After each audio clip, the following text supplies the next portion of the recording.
Okay, everybody, I hope you're doing well. I am back. We are here this evening with Last True Gael, who has been a guest on the stream a couple of times over the years, really. But definitely, was it about a month ago? 2 months ago, I think it was. We did one, and tonight we have a kind of a. I would say it's going to be casual. It's going to be a good conversation. We're not going to get bogged down with loads of data or anything, but we do want to talk about important things. And before I get going into all of that, I just want to announce that if you want to take part in the discussion, if you want to drop in any kind of comments, if you are watching, we are live on X, we are live on YouTube, we're on Odyssey and Rumble. Those streams seem to be all up and running fine. I'm doing a quick audio check. Everything looks decent. Yeah, everything looks good. And you can follow there. You can drop a comment, and we will have a look at towards the end of the stream. We'll have a look at the comments, or maybe even at some point during the stream as well. And I think there's even on X, there's a way to comment on the as part of the chat feature. So if you can use that, that would be cool. And I want to bring in Last True Gael right now. Are you there? Oh yeah, I am there. Yeah, sound very good, very good. So it's great to have you here, and let's kind of set out what we're going to want to get into tonight. So this is it's to do with politics, but it's more to do with what's going to happen over the next year or so, the kind of changes that are going to come about. We're going to talk about some economic stuff. So how do you see the next year? First of all, let's just kind of broadly open up on that. What kind of changes are we going to have to face in the next year or so, and how are what are nationalists or chuds or whatever? What are they going to have to face? right. Okay, so there's a few different kind of moving parts or moving components to this. I would say that there's about 3 or 4 distinct or kind of big changes that are happening in Irish politics right now. So I'm just going to list off kind of a few of them or a couple of them, and kind of see where we're headed with that. The first one is that I think one of the things that started to happen, and we could definitely see this in the data, in the results from the presidential election, is that ultimately society is becoming much more fragmented and in a bubble, basically. So like we're in a weird situation right now whereby, I mean, I remember like over Christmas talking to people or going for pints or whatever, and it's incredible because I remember like in 2015, if you talked about like mass immigration, you people would be looking at you like, what do you want about? And yet, as of recent times, that's a normalized topic. Like immigration is like it is like the most important topic that a lot of people talk about. And yet, if you take a look at something like universities, and if you take a look at what are the most popular political parties on university, it's the Social Democrats. And it's not only by a little bit, it's half the student population. Now, I mean, why is that important? It's important because of the fact that if you take a look at like how does Irish society work in terms of people becoming elites, people getting to high paid positions, the most powerful positions in Irish society. I mean, and that's ultimately done through like the university system. So on one hand, you've got like a system whereby like the average person, like 75 to 80%, depending on what poll you're referring to, is completely against what's happening, and they just want a normal functioning country, right?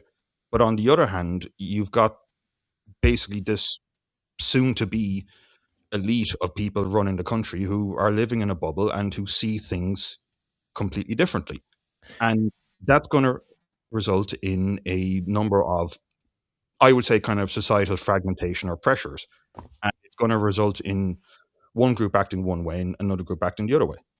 Yeah, and it already does exist. I mean, this thing you're describing, I mean, it's very apparent, like some people call it the D4 bubble or whatever, but there is this like progressive liberal establishment. It's very much centered around Dublin. You did a good tweet on it during the week that I responded to. You basically said, that Yeah, you said what we're seeing is a decoupling between normal Irish people and highly educated D4 people, the future elites of the country, basically. A completely different world, exacerbated by the decline in competence of the civil service. And that's a very good kind of summation, because there is a there is an elite, but they're also not that smart. They're not like, it's not like these are incredibly like effective people in many respects. They're actually uh let's show you that tweet there as well for the audience. But it's not like these people are, playing a blinder, so to speak. I mean, we've doubled public spending. They've done incredibly radical things, and they are operating, like as you kind of say, on their own kind of logic. Like they have a series of they have a world which we're not really living in, and there's a very big difference between their kind of future and what honestly probably a large portion of the country would believe themselves. Yeah. Yeah, and like just to kind of flesh out the point on the competence of the civil service. I mean, like if you talk to anyone, like even kind of vowed like, you know, hardcore like Fianna Fáil or Fine Gael people, boomers who have followed them all the way down, like, if you get talking to them about, you know, Simon Harris or Micheál Martin, one of the things they'll talk about is that's a hell of a decline from Charlie Haughey or Gareth Fitzgerald, or, even going back as far as the 80s. Now, one of the reasons I think that's happened is because of the fact that basically the jobs market and the labor market has ultimately changed. So basically, if you were like really smart back in, 50s, 60s, 70s, 80s, whatever Ireland, you tended to end up more in the civil service.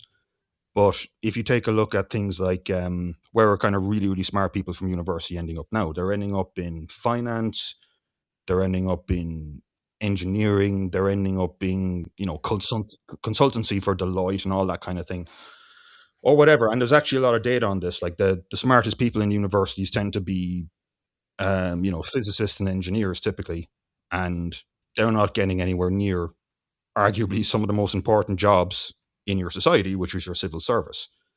And Yeah. so we're kind of the next level of people who can be in their own ways kind of smart, decent, competent people. But when you're talking about jobs of this level and of this importance, you're getting this, you're getting this kind of fragmentation thing. So it's not just a kind of like who's the guy I always forget his name, James Burnham, Oh, the managerial revolution. Yeah. Yeah. Revolution. Yeah, that's a great book. Everyone should read. If I was to So what we're recommend. talking about here is elite theory. Basically, we're basically kind of pointing out that's what Burnham really is kind of telling you in that book, is that there's a new managerial elite, and it's not like politics as we kind of think of it. We think of like the political class. Well, there's the ministers, and they might have advisors, but the ministers are in charge. And the truth is that, and you can see this across any governmental policy that you see in Ireland, all of this stuff rolls over from minister to minister to minister. There's long running, programs, and it's something may happen under a particular minister, but there's a whole infrastructure in place that's basically curating all that, and it's coming out of a whole kind of structure that we're not thinking about. Most people couldn't name one senior civil servant, Yeah, and yet these guys they actually hold the real power in the system. yeah, exactly. So like you've got this kind of nasty effect whereby smart people or the smartest people are not ending up there. You've got this sort of incentive to massively increase bureaucracy, because obviously if you're a civil servant, how much of it is you and how much of it is you just kind of expanding your budget so that you have more resources and more influence. And then the other element on top of that, if we kind of want to get into it, is this whole kind of idea of, how can I phrase it, like the sort of NGOification of society. So what I kind of mean by that is, and there's quite a few examples of it, but and in particularly the Green Party are very, very good at this and have been very, very good about this, is that like you go into a department and you write up some legislation that basically takes the role of that department and kind of plays it or issues it with an NGO. And by the time anyone else comes in that wants to fix it, they can't, because it's just been outsourced to NGOs. It's been outsourced to, they've got like, unlike say a minister or TD who has to be elected, they're They're protected by employment law. They've got the public sector job with the pension. And like there's so many examples of this. I mean, there's a quote from a couple of years ago from Charlie Flanagan, who basically said that, like, if you're a middle of the if you're an average NGO employer, there's actually a good chance you have much more influence than an actual minister these days. And the process, I mean, an example of the process would be, for example, in 2009, right, when the Green Party were in government with Fianna Fáil, Brian Cowen's government, they passed a bit of legislation for getting rid of bedsits. And, like, that's a thing about the housing crisis that's never really discussed, I think, enough. Like, the Green Party had a major part to play with it, because as a result of getting rid of bedsits, about like 15,000 rooms just, like, left, like, just weren't offered anymore. And when they tried to fix this, Owen Murphy talked about this, like, the Fine Gael housing minister at the time, when he tried to to fix it, to reverse the bedsit ban, they couldn't do it.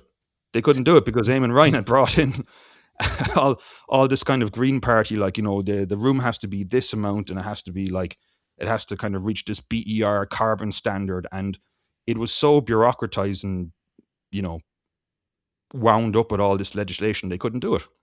Yeah. So you're I mean, the Green Party have been really good about this. Another example of this is, recently, Catherine Martin is part of an NGO now that deals with funding arts and funding media, and that used to be part of the Minister for State, and she was part of that ministry for 5 years, and she basically set up that NGO. Then she gets kicked out, and now she's joined the NGO. So if it's an important thing to talk about, among other things, because, like, it's when people talk about, like, oh, why we get anything done, and, legislation and planning, this is actually a source of it. And the other part for it, and this goes back into the nationalist component of this. If you want to kind of change things, you need to change the civil service, like, and you need to know how the bureaucracy behind this works, because otherwise you'll just get swallowed up. Yeah, and I think, yeah, you're highlighting there that there is this fundamental, like, lack of understanding of how things are actually going to function, and the problem with, like, the populists or even the nationalists is that they often don't have, or we generally don't have any experience with these structures. And I think the nature of the populist thing is that it tends to kind of emphasize these kind of strong leaders. So that, you look at a guy like Trump, and it's like Trump signed an executive order, and yeah, he signed an executive order that was then overthrown by the Supreme Court, or by some court of appeal in Hawaii or something.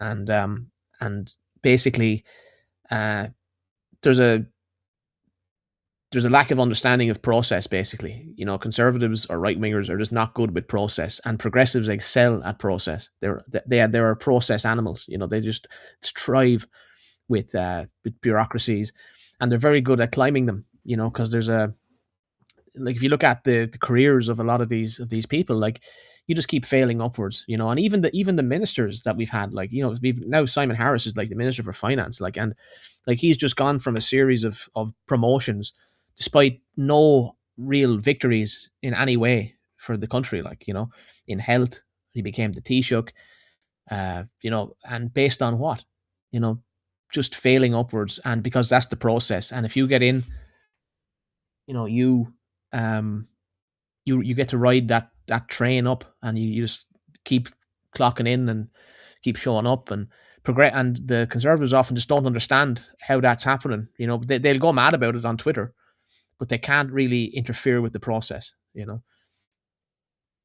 Yeah, and it's exactly like you were saying.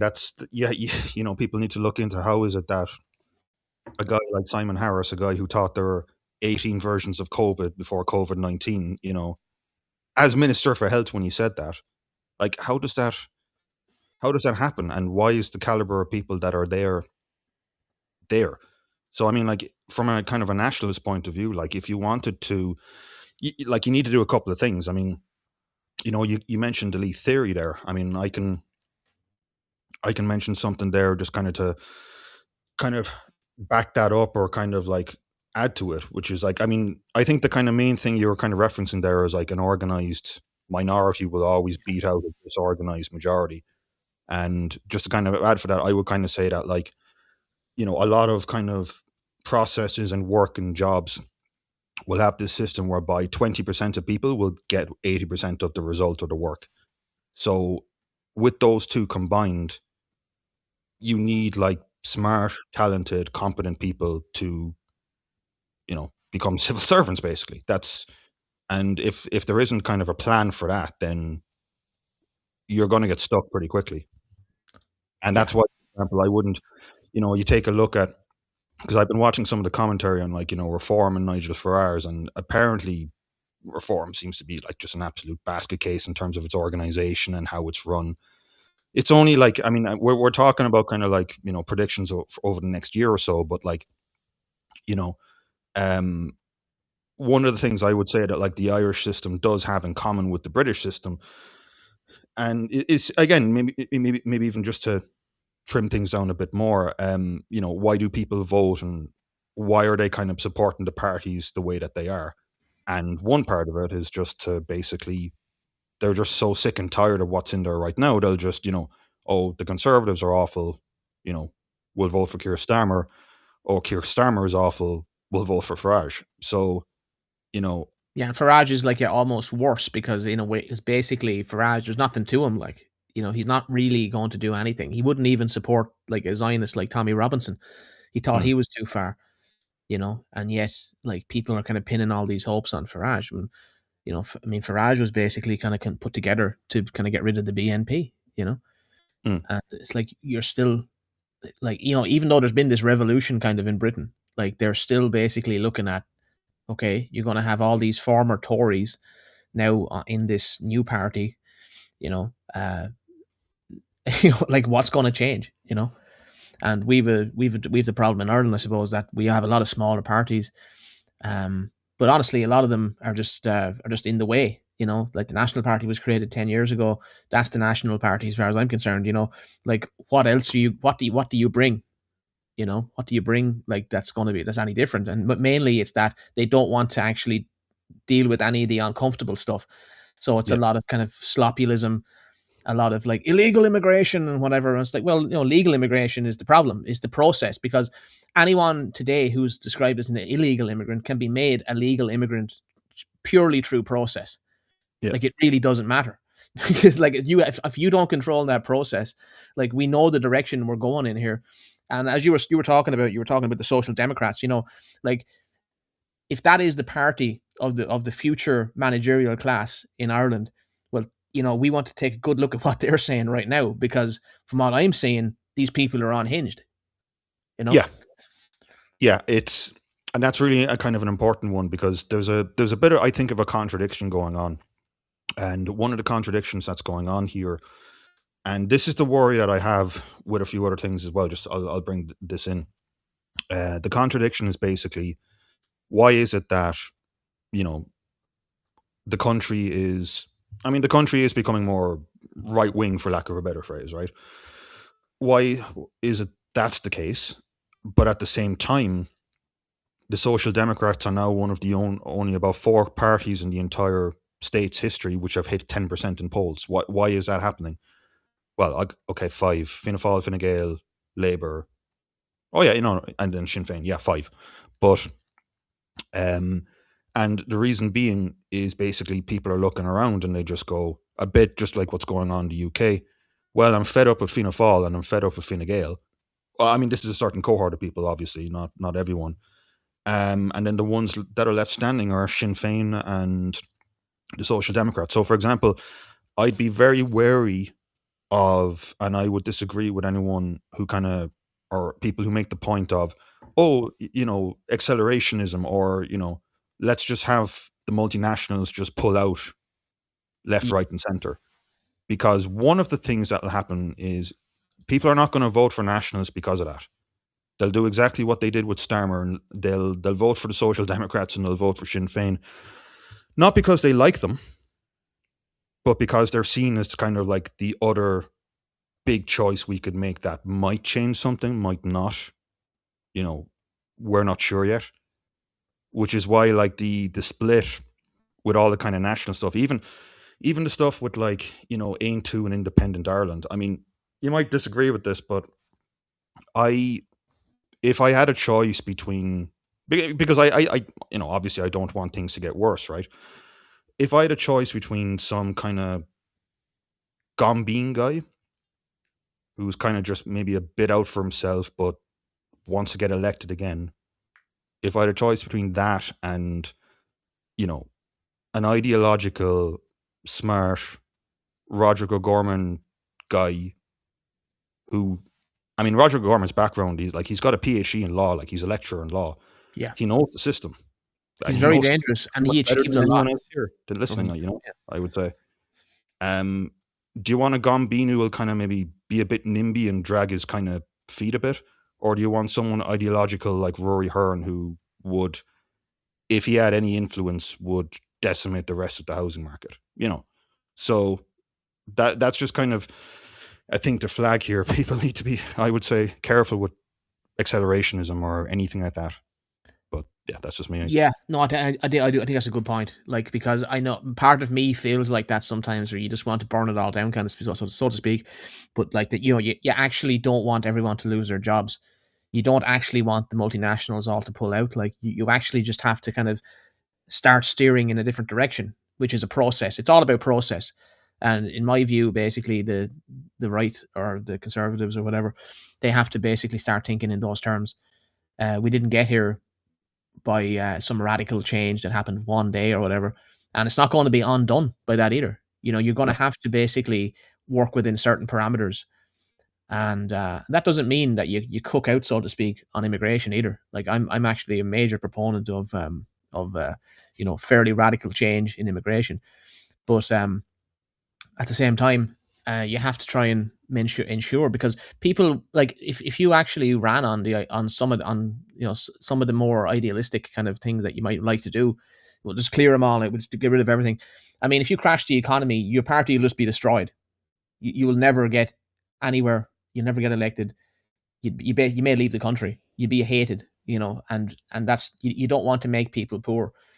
Yeah. You have to build coalitions then, basically, across the EU, for example. So, like, the obvious example would be to kind of, you know, Orban's Hungary. That's the obvious example of a country that managed to stay with it. Because leaving the EU ideally might sound like a great idea. Part of me would love that, but then, the practical reality of doing that, like, it hasn't benefited Britain in any meaningful way that I can see, to leave the European Union. Even though I hate the European Union, but, like, it hasn't really benefited them. And I think people are, I think a lot of that kind of Brexit populist stuff, which I was in favor of too, a lot of it has been shown to be fairly hollow. And Britain isn't not in a better position because of that. It didn't deal with immigration. The establishment just ramped up more immigration, as a matter of fact, afterwards. So a lot of this kind of like Brexit populism or whatever, like, that is a bad model.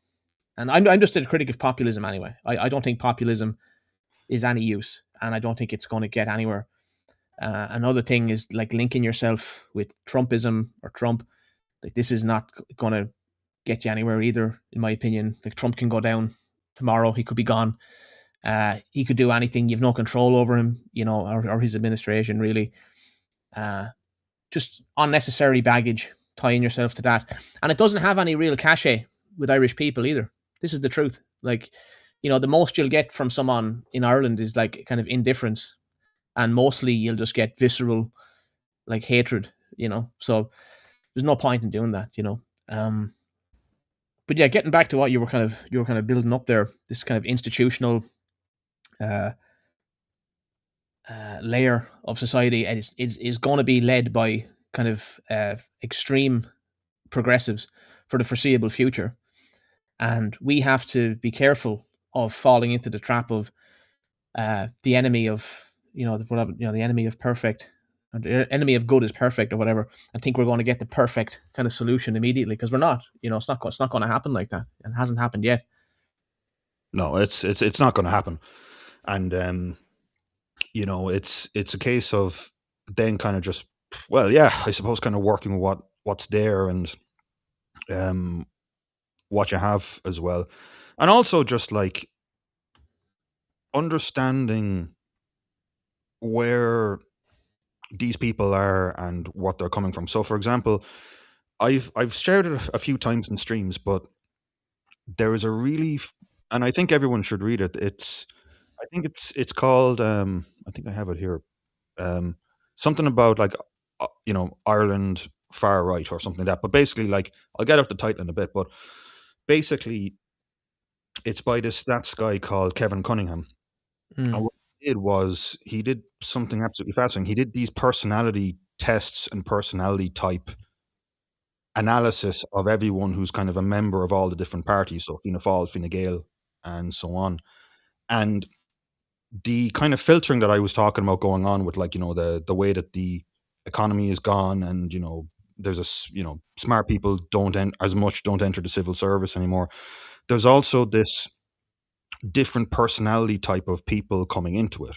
So, for example, like the personality type of a lot of social democrat members is basically highly neurotic, high open to experience, um, highly agreeable, somewhat kind of extroverted, and that is important information to kind of like see where these people come from. So, for example, if you are that kind of personality type, you see things as threats, right? You see threats where maybe a normal person wouldn't see a threat or an issue, and because you're very agreeable, you're very more, that doesn't make you a good natural leader or the ability to manage teams properly. So ultimately, this group of people, once they get into positions of high status or influence or power, they become more, well, to be brutally honest, they become more authoritarian and totalitarian. Yeah. Um, so, for example, like, I mean, there was a tweet that came out just about an hour before we started. A Social Democrats councillor wants to put in a motion to Fingal County Council to stop people from using the words non-national and foreigners in council debates. That Mm. is that is insane, and it's only Yeah. because Patrick Quinnan literally referenced those two terms, and those two terms were literally how he mentioned them. He basically just read an extract of a document, and those two terms now are so offensive, and it goes against that personality type and their ideology behind it, that they want to ban these terms. Yeah. And I mean, I could go I've into more and more examples, but like I was watching the Social Democrats live stream from their kind of annual conference there, and it's fucking hell, like You it's are just dedicated. I give you that. But it's important work. It is important to look at what these people are actually saying because they mean it. Like yeah, yeah. I mean, like Rory Hearn's uh, state construction company is basically Soviet Union politics. Yeah, I found that amazing. I was actually shocked. I heard about that during the week, and I was going to do a tweet on it, and then I didn't bother. But like, because something else in the slop cycle came along, I suppose. But basically, like when I saw that, I was like, my God, that sounds like the absolute worst possible idea you could possibly have. Because what you would be doing is you'd be basically like imagine iPass but for IPOS benefited a lot of kind of Gumbean men. But imagine the Gumbean property developers getting into this. Like imagine the Mickey Mouse kind of construction companies that would be contractors because there's no way a state construction company could actually really function in Ireland the way it's gone. Like, but you'd have to do all this like uh you know uh what's the word like surveying and like you'd have to be all done on a contract basis, basically. Then you'd have a big board full of like complete fucking gobshites getting 200 grand a year, and you'd end up like paying for the board and all the rest of it, and then it would be all done by contractors anyway, except way more expensively, and it would all be a complete like boondoggle. It would just be a complete clusterfuck on every level. Yeah, and like just even his other policies as well. I mean, they're talking about like banning evictions. If you ban Yeah, evictions, no one's going to want to rent out their house if they get yeah, it back, and that's like the back end of the rental market falling out, or yeah. the right to housing referendum that they're talking about, and they Incredibly subversive. That's geared toward totally. toward basically ensuring that people get their own door accommodation as soon as possible, directly when they come to the country. Like that's got nothing to do with Irish people. Yeah, yeah, and they've done that right to housing thing. That's appeared in places like Spain, for example, and they've had those exact problems whereby, like, you know, someone has a holiday home and then people end up breaking into it, living in it for a little while, and then, oh, we've got a right to housing, and they can't get them out. Like this stuff has been, you know, like I said, I mean, if you're increasingly in this enclosed circle, I mean, just to kind of go back how that enclosed circle might have happened and how maybe like D4 might have happened a bit. There's a good book by Charles Murray called Coming Apart, and it kind of talks about how that process happened in the United States, but it's happened here as well. And the process has been basically that you have all these kind of people around the country, back in the 50s, 60s, 70s, and you've got the university system. The university system pulls them in. So you've got smart people meeting smart people, and they conglomerate and they kind of like have a family and all that kind of thing. But ultimately, you've had a bit of a brain drain, and because of that, you've got like one part of your society which is just like functions better or is more well connected or is richer, and because of that, there's less of kind of experience outside that bubble and how things function. And so what happens is that you've got people who act in a way that they don't know it's in certain ways it's impacting other people in other cohorts of the country. So Yeah. and then it's being drawn out from this kind of one square. Yeah, that's the book. Yeah, yeah, and it goes into all this like fascinating, interesting data. I mean, there's different stuff like IQ numbers. There's stuff like, I mean, just even kind of various points in it, like things like, I don't know. One of the points that comes up, I remember, is in relation to drugs. So like if you're kind of in an upper middle class area, it's not your community that's going to be flooded with heroin and destroyed by heroin. Stuff like that.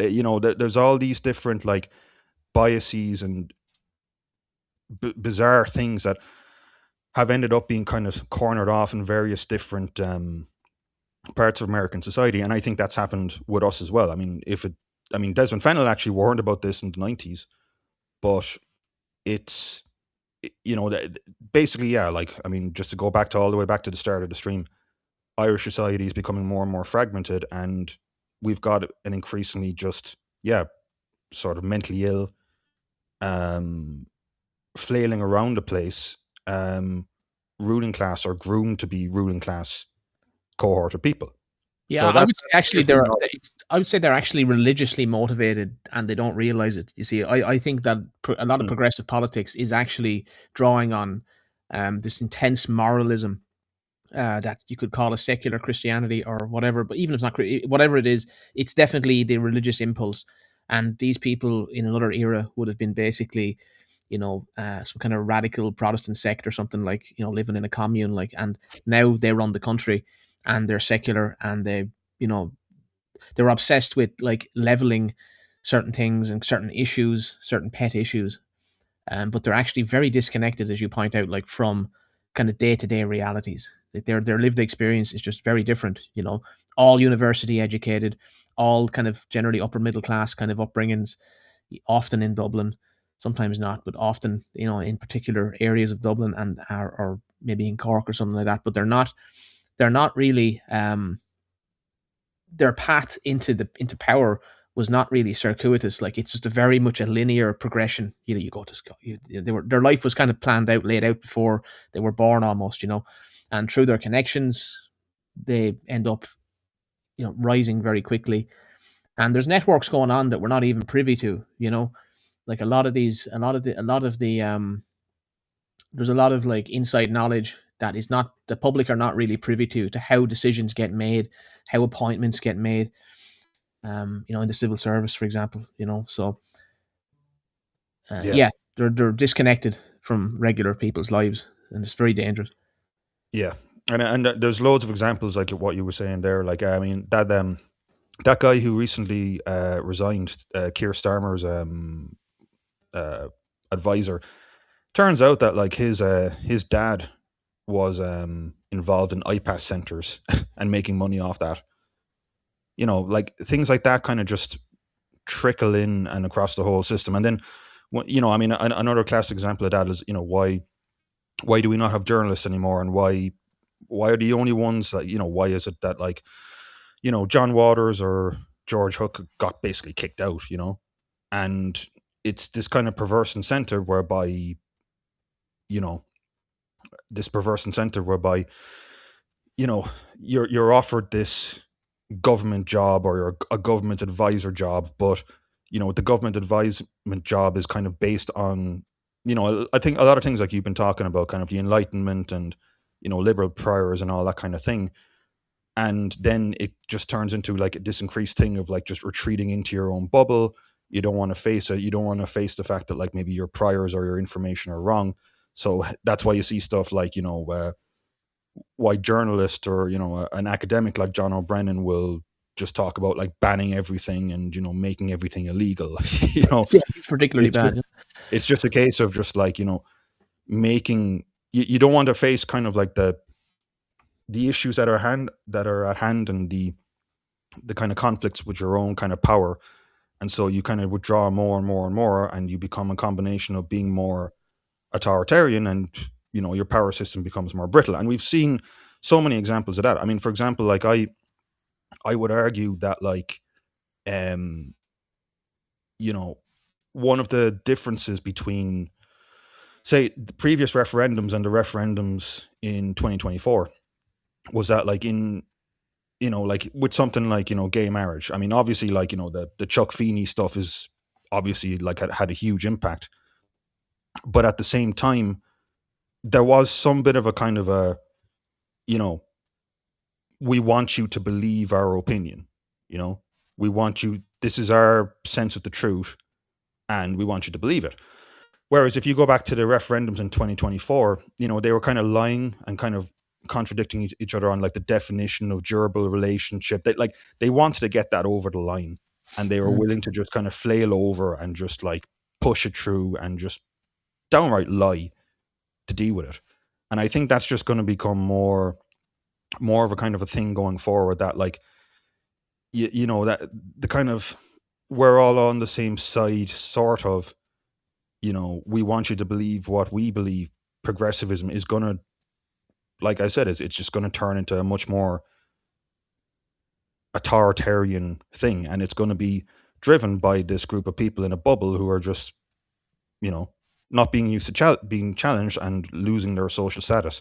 And this is going to have a lot of ramifications in terms of like things like geopolitics or fixing things up. I mean, another example of that might be, I mean, these recent floods, right? And the thing that's kind of annoyed me a bit about the floods that have happened recently is just that it just seems that like, well, I mean, there's a few things, but you had a good tweet up about this, about maintenance and contracts, but about Mm. how this kind of work is kind of seen as kind of like, well, I'm an important person, and maintenance of your fucking rivers is not a thing. Yeah, see, But I'll if tell you, what it is. It's like for these kinds of overeducated kind of people, or you might call them the overeducated kind of middle or whatever. There's this overproduction of elites. Like we all talk about this term the whole time, overproduction of elites. But yeah, basically, like they view like themselves as being above doing this kind of normal stuff, and they're also very attached to these kinds of vanity projects and the idea that there's some larger kind of global kind of thing that they're part of. So I did another tweet about Davos, man, a few weeks ago, and that basically what that was about was like how these kind of managerial elites desperately want to be kind of seen as like part of the kind of the top level managerial structure. Like they really want to climb and they want to progress. You see that with the politicians; they all want to go to the European Union or the UN. And the idea is that like climate change is a universal problem. Talking about like the local flooding in Enniscorthy or Clonmel or something, like that is local parish pump type stuff. And if they can't really throw money at it, they're pretty much have no interest in it. Whereas like climate change, oh, you're sophisticated if you talk about climate change. You understand the real issues of our time. you're part of the with it kind of circle. You're sophisticated. You're not some culty. You're not some backward person, and that is a huge kind of thing that's kind of feeding into a lot of this. Like, is that there's a class thing. There's a kind of a new class has emerged. This administrative class, um, and with the explosion in the scale of government, basically the more bureaucracies, more quangos, more NGOs, they all form this kind of cast of people like who don't actually produce anything, but who have these roles in administering society. So you'll have all these plans, county action plans, this plan, that plan, but ultimately you're just paying loads of salaries to a lot of managers who then want to climb that salary and that scale and get out to the UN or get into this some bureaucracy somewhere else. You know, it's just it means that there's very little accountability, and the kind of basics of the kind of necessary work that has to be done just doesn't get done often. You know. Yeah, exactly. And it's not even only the fact that like yeah they you know they see climate change or whatever as this big important sophisticated ideal. I have the right beliefs on that.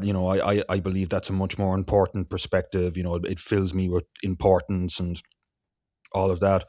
It's also like um it's also going back to the fact that this system that's in there right now, it's it's almost a case of like just I'd say in a few different ways, like just maybe keeping people out of that bubble. So, for example, I mean, I think I made a tweet about this before. I said it on the stream before that like, do you want to know who are like the most genuinely racist people in the country? It's actually like people from Dublin 4 when they talk about other Dubliners or when they talk about travellers. That's the most racist you'll hear of anyone I've ever heard in the country. Like, so it's also a case of like, it's not that they just don't care, but they want to kind of keep people out of that. And you can even see this in relation back to, going back to something like Stormy Owen. Um, like obviously that was a major storm that caused a lot of infrastructural damage, but there's a few different other things going into that. One of them was the fact that a lot of the power that was lost in the west of the country was because they basically because of just like bureaucratic nonsense. A lot of these um, power cables and electrical poles were built in Sitka spruce plantations, and as the storm hit, a lot of these poles just blew over. And when I did a stream on it last year, and like there have been people complaining about that issue for like you know years and years, like and this kind of intermittently, not at the same scale, but the from that the wake up call or the message should have been like, okay, oh shit, we've just had like a storm which has just wiped out the west of Ireland for a good solid 2 weeks, and prior to that, back in 2022, you know, with a big part of our electrical grid being gas based, and then you have the Russia Ukraine stuff, and then gas prices just go through the roof. That should have been a lesson, but it not only wasn't a lesson, it was just like a sense of almost you don't care anymore, or they didn't care. Like I mean, the like I remember watching RT coverage of the Stormy Owen thing back at the time, and after a few days, like even with the west of Ireland or a big chunk of the west of Ireland in darkness, there was not really anyone talking about it. So, in terms of the fragmentation, it's also just turning into sort of like it is like you were kind of saying, this sort of like upper middle class NGO social democrat disproportionately in positions of power and influence. But it's also a case of like the urban versus the rural. And I would kind of say like political trends and certain voting trends and whatnot, that's going to reflect that increasingly. Dublin is going to become more of its own thing, and certain areas of Dublin City are going to become more of its own thing, especially with even things like the increased amount of Indian immigration and things like that. But there's other aspects of it too. Dublin is being split up by itself, and Dublin is being split up from the rest of the country. Yeah. Yeah, the funny thing was with that storm as well. Actually, the like they immediately go to climate change and we're going to have more extreme weather. And it was the same with the Hawaii thing that happened a couple of years ago, and the fires in California last year. There was a lot of very obvious reasons why this got out of hand. And in Hawaii, like people were making up all kinds of ridiculous, like space lasers or something, whatever. Extreme weapons. They were only burning down the certain houses and all this, but like in reality, it's just because the scrub wasn't cleared around the power lines and it arced and it set fire to all the scrub because people don't do that basic maintenance. You've basically got incompetent people basically running all of these important aspects of society. Like in the case of flooding, the other obvious one was like the rivers just don't get dredged anymore. We don't, on certain, there's flooding in certain areas, but immediately it's climate change. It's climate change. And, yeah. Yeah, and I think there's also the regionalization thing. That effect is definitely coming out of that, um, as well. Like with the Dublin being broken into its own little, you know, area, little cult almost.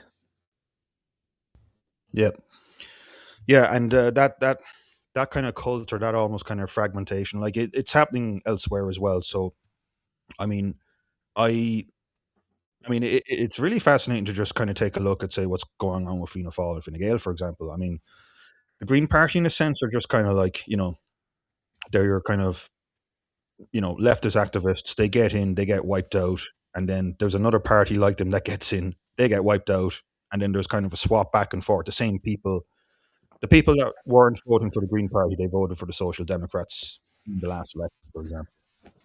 But um, the other kind of component of that, like just going back to the two main parties and where they head, because they're kind of in an interesting position. I mean, they're being propped up by their kind of older boomer. You see him there in the little thumbnail there, Derek, with his Yeah. it just reminded me one of the jokes about Derek, like being a Fine Gael kind of member, and Fine Gael have all over their social media, today is Gareth Fitzgerald's day. I couldn't stop laughing at that, but like, True yeah, patriot yeah, who yeah. understood the importance of anti-patriotism.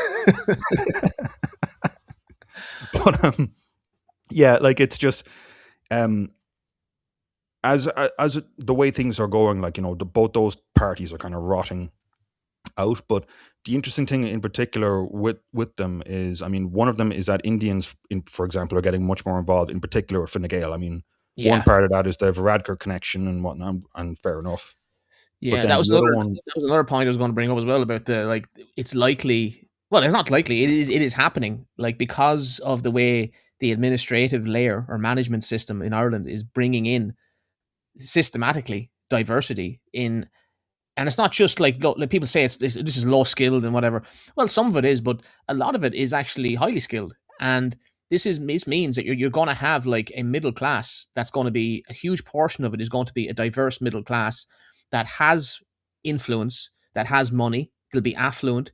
They will dominate these institutions. So you'll have Holly and the social Dems, but you'll also have the Pepperdans or Varadkars or whatever these families are, or the guy in Fianna Fáil down in Limerick who threatened to kill all these people for having a riot in 2023. So hmm, you'll have a totally different dynamic than politics is now. Because when you look at Leinster House now, you still see all these old like white faces looking back at you, but you don't really see any diversity. So in many respects, Leinster House is actually very behind the times in terms of its representation of what's going on in the actual demographics of the country. yeah, Like Leinster House yeah. could be in the 80s with the demographics they're showing. Like, I don't think there's any non-white person in there. I don't think there's any like person who's not like, very obviously. I mean, I mean, Varadkar was in there. I mean, he's half Indian. Okay. But I mean, is there any other TD? I can't think of one. No, I don't think I can't really think of them either. But that's kind of an important point as well, because that goes into kind of like economic development and economic kind of future budgets and things like that. Because one of the things with the Doyle, I think I remember checking this up before, that the average age of all the TDs in there is like in their 50s, coming up to 60s, and the consequence of that is, well, I mean, there's a few extra things. I mean, one of them, and again, just going back to the fragmentation stuff, like there was recent CSO in the last CSO census. They had a question where they asked, what do you identify as? And they asked, so there was a number for like, white Irish. And if you take a look at the boomer age group, like they were 95% Irish back in like, the 80s or the 90s. That number is closer to like 90%. And for kind of my age group, kind of like, late 20s, early 30s, that is now, I think, at about 64 or 65%. So, like, I think, I mean, we've kind of talked about, or a lot of people have talked about, like, why is it that, Derek or whatever don't seem to notice what's going on?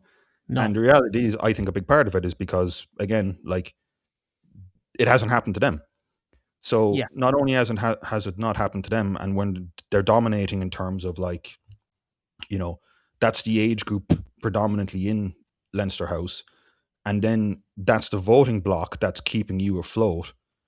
That means that there is going to be a much more of a push, economically speaking, in terms of keeping boomers afloat and basically bringing down taxes on people who basically, work or have proper jobs or whatever.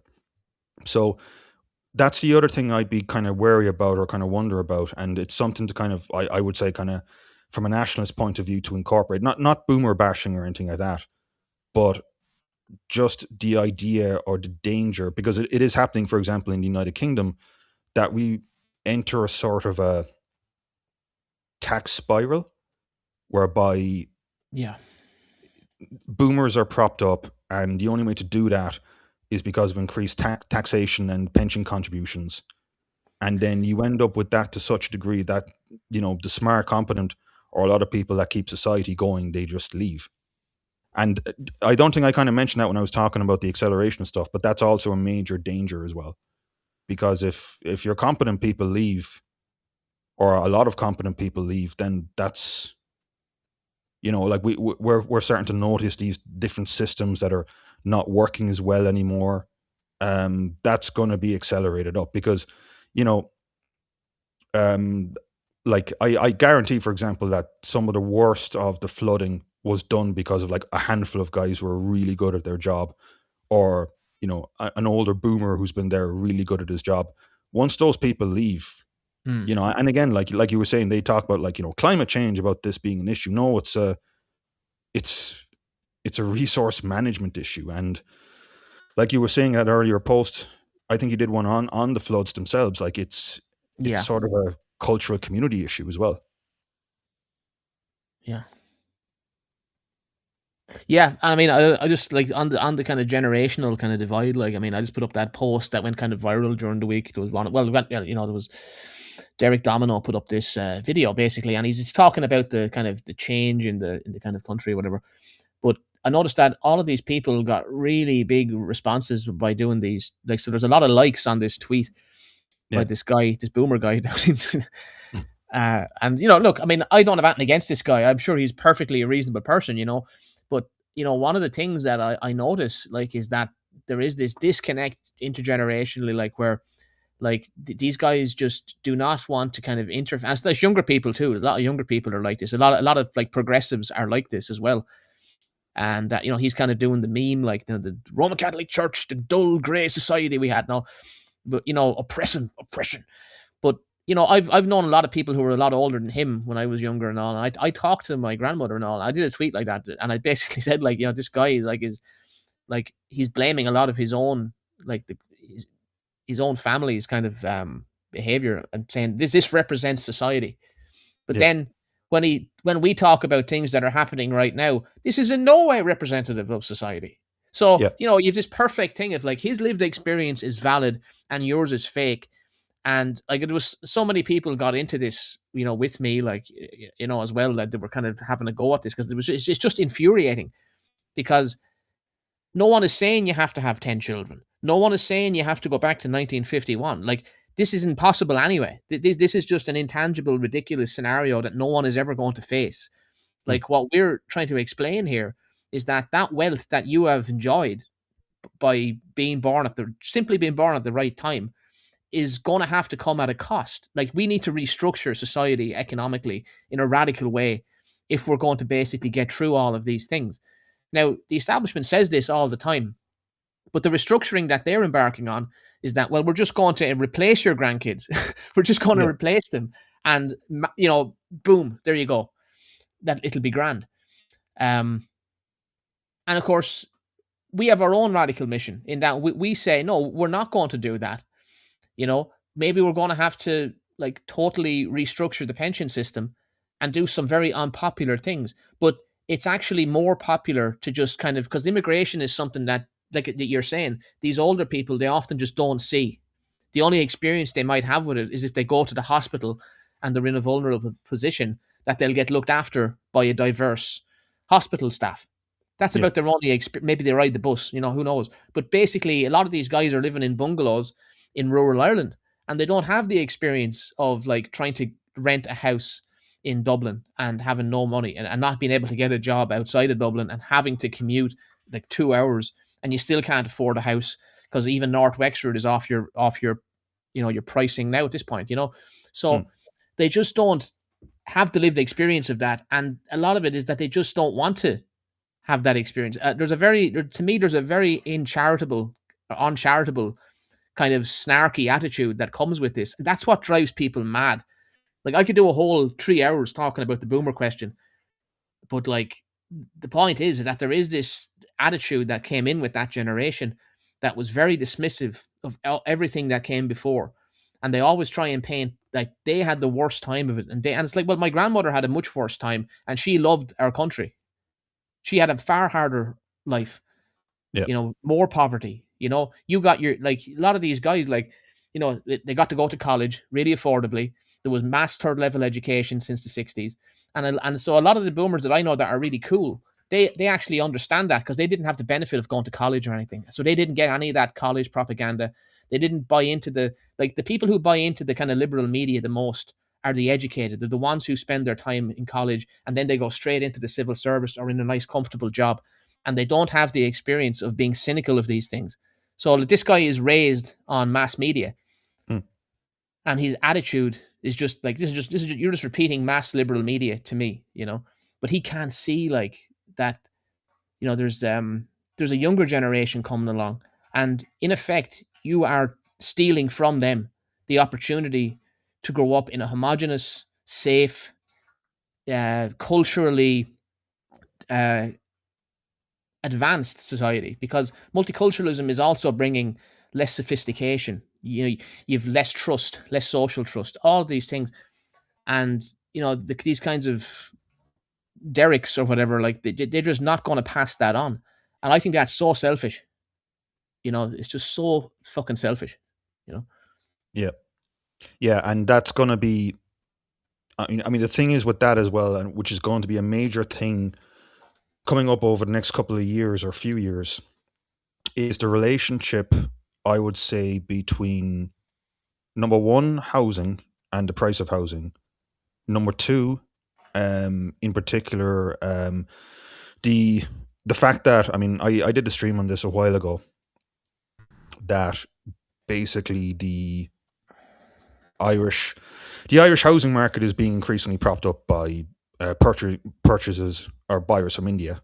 And then number three is the fact that because of the fact that, like, birth rates and fertility rates have gone down and all that, um, as the boomers, or as a number of them, end up facing like a nursing home issue, that, like, maybe a decade ago they'd have like three kids there to take care of them.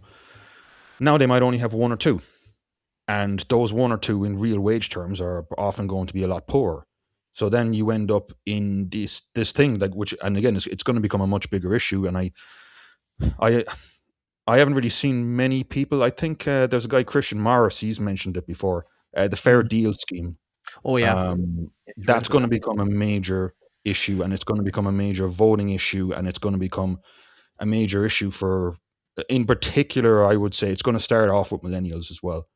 And one component of the fair deal scheme is that, like, you nursing home fees would cost, like, 1,000, 1,500 euro a week. So you give up a number of your assets. I mean, no one owns shares in this country really, because of the, it's not like, no, you have money in an ETF that's taxed at 38%, so all the money is shoveled into property.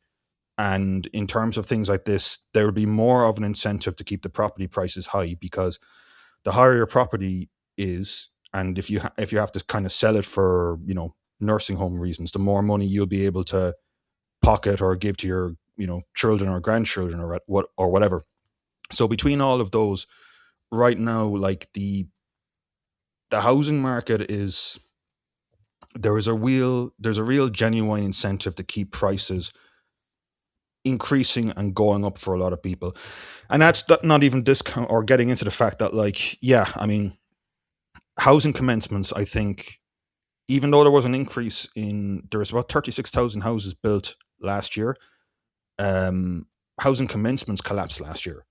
So we're on the tail end of that. And if that keeps kind of continuing on, as well as that, the whole kind of infrastructural issues that, like we were talking about there before, like, it's all climate change related. There's not a real kind of serious driver or an incentive to do that. That's going to turn around in terms of basically propping up the system for older people and hollowing out younger people. And again, this sounds like boomer bashing, but It's not. it We're not it doing isn't. that. Like, this No. this is Like, just like this is realism. This is fucking realism. Like, listen, like, we have to get real about these issues. Like, there is this problem of, like, the next generation has problems that were just not experienced in previous generations. That doesn't mean that they didn't have plenty of problems. Obviously, boomers had it hard in the earlier years. There was a lot of poverty decades ago in Ireland. No one is disputing that there isn't material wealth in Ireland right now. But yeah, that like we are like, when you think about what you've just said there about, there's going to be, like, we're going to keep propping up property to keep the kind of older generation happier. That, when you think about the window of fertility of a couple, okay, realistically, a woman is basically only fertile in her 20s and maybe into her 30s. After that, it's over. Okay, so she only has a couple of years realistically. By the time she gets out of college, she's in her mid 20s. Then she has to find a job and get a career, spend some time doing that. If she gets married, she'd probably do it in her mid to late 20s. Realistically, she has this tiny window in terms of her whole life in which she has to find a partner, find a home, and have a family.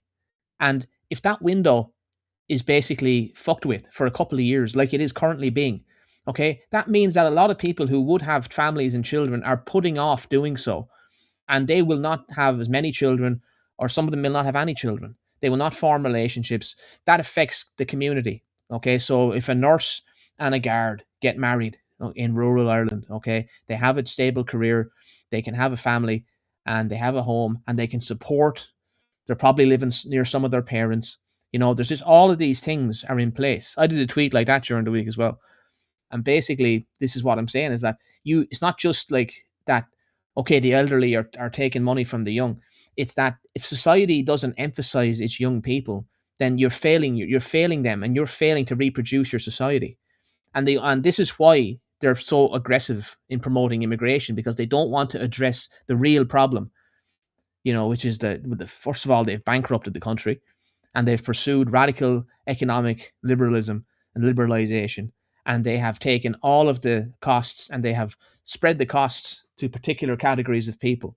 And meanwhile, certain categories of people are being looked after artificially. And like, if that means that you're just not going to have a future, our society is just literally being hollowed out. And if people don't address this honestly, like, it's not an attack on people of any different age. It's just the simple reality of, like, there is this redistribution issue. And if you're going to artificially prop up house prices to keep old people happy, like, I own a house, I own a home. Like, on paper, oh yeah, you look wealthy if you have a home on paper. I just got lucky. That's all. I just got lucky. Like, I wasn't a genius. I wasn't some investment expert. And there's a real problem with a lot of these people don't realize like the long term consequences of that, and that's the boomer paradigm of like people that people get so angry about that like there's just this failure to acknowledge it, like. Yeah, yeah, and it's going to be a major player over the next couple of years as kind of Irish politics develop, and the party in particular, like the parties that kind of do better to kind of drill into that or address that will do better. I mean, for example, like if I was to weigh up, for example, I mean, both parties, Fianna Fáil and Fine Gael, are kind of falling apart a bit. But if I was to guess which one has a better chance of surviving, I would say Fianna Fáil. And one of the things that I've kind of seen or heard over the past while with Fianna Fáil is, and I'm trying to figure out how much of this is just kind of fake, and how much of this is just, or has it just been kind of a sort of a semi-organic thing. But there's always kind of been this kind of like Jim O'Callaghan is coming up a lot more with a lot of people and boomers, and like, oh, he's tough on immigration when he actually isn't, and he's got deportation numbers, I think, lower than McEntee.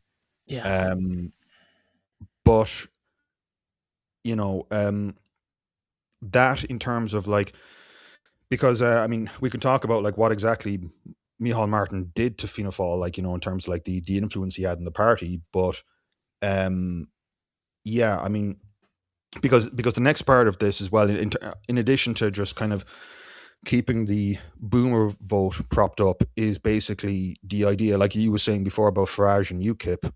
Where does the safety valve kind of party come into all of this, or if that is a thing being discussed? I mean, is it kind of like being kind of floated around in Fianna Fáil that like you know Jim O'Callaghan gets pushed and they move in that direction? Or is it some kind of thing that might kind of align with Aontú or Independent Ireland? Because the thing is, and the danger of the issue is right now is, again, kind of like just with presentation and things like that. If you go around kind of talking about like, oh, let's get rid of the multinationals, or things like that, or Trumpism, like you said, the average person is just going to look at you and just go, ah, yeah, well, whoever is, they're just normal. Aontú are just normal. So, like in terms of like party growth or party prediction, um, in addition, like I mean, the Social Democrats are going to do well, I'd say, over the next while. Aontú are going to do well, I think, as well. I think N2 are probably going to cannibalize a lot of the kind of nationalist vote base, Bingo. Yeah. even though they're not really like they're not like they don't really like they're like I think people forget like that they just are a spin off of Sinn Féin that's pro life. Yeah. And that they've got like councillors and everything that are very pro immigration. Like, so I don't know what the hell. Like, Yeah. I find it very cynical, to tell you the truth. Like, Yeah. Yeah, and that's going to be a major thing as well. And those are going to be competing forces, because I would say that, like, in a sense that like Fine Gael are just so hollowed out now at this stage. That kind of stuff is going to come out more Fianna Fáil, or even though Fianna Fáil are obviously very hollowed out, Fianna Fáil, or basically that Aontú breakdown. So you're just going to get this very, very strange. The only kind of good thing about that, though, is that with the numbers that are there right now, for example, if there was an election that was to take place tomorrow, we would have such a fragmented mess of like parties and proportional representation and all of that. It'll be very hard to form any real cohesive government. And even in a sense, like Sinn Féin are just kind of there now. They're not really doing anything. yeah, It's a very kind of stagnant way of approaching this. But I would say that like if the economy starts to kind of deteriorate more and more, people are going to just see, oh, what's the alternative? Oh, Social Democrats are the alternative. Oh, what's the alternative? Oh, maybe Sinn Féin are.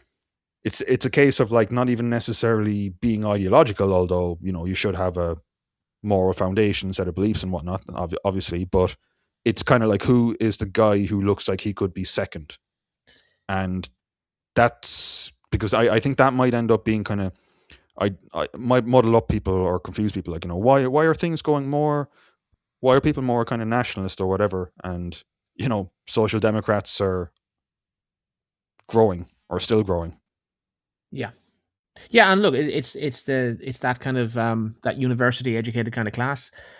Like they like that kind of politics, and that is the truth of it. Like uh and like you said, like Bosco made a good point actually when he was on there. I think it was last time. He was just basically, or maybe it was the time before. I can't remember, but he basically was saying like that a lot of the establishment they're not ideological at all. Like I mean, it's actually a mistake to think that like Micheál Martin or someone is ideological.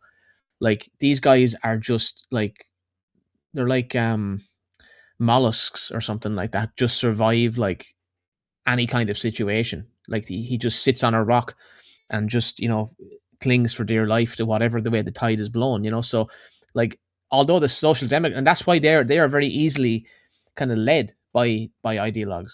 So like a social democrat or a Green Party politician, like in the last government, you had two Green Party ministers who probably were the most transformative ministers. I would argue for the worst in the Yeah, history of the country. Roderick O'Gorman, as you mentioned before, and Joe O'Brien. And Joe O'Brien, people were kind of laughing when he lost his seat, this time.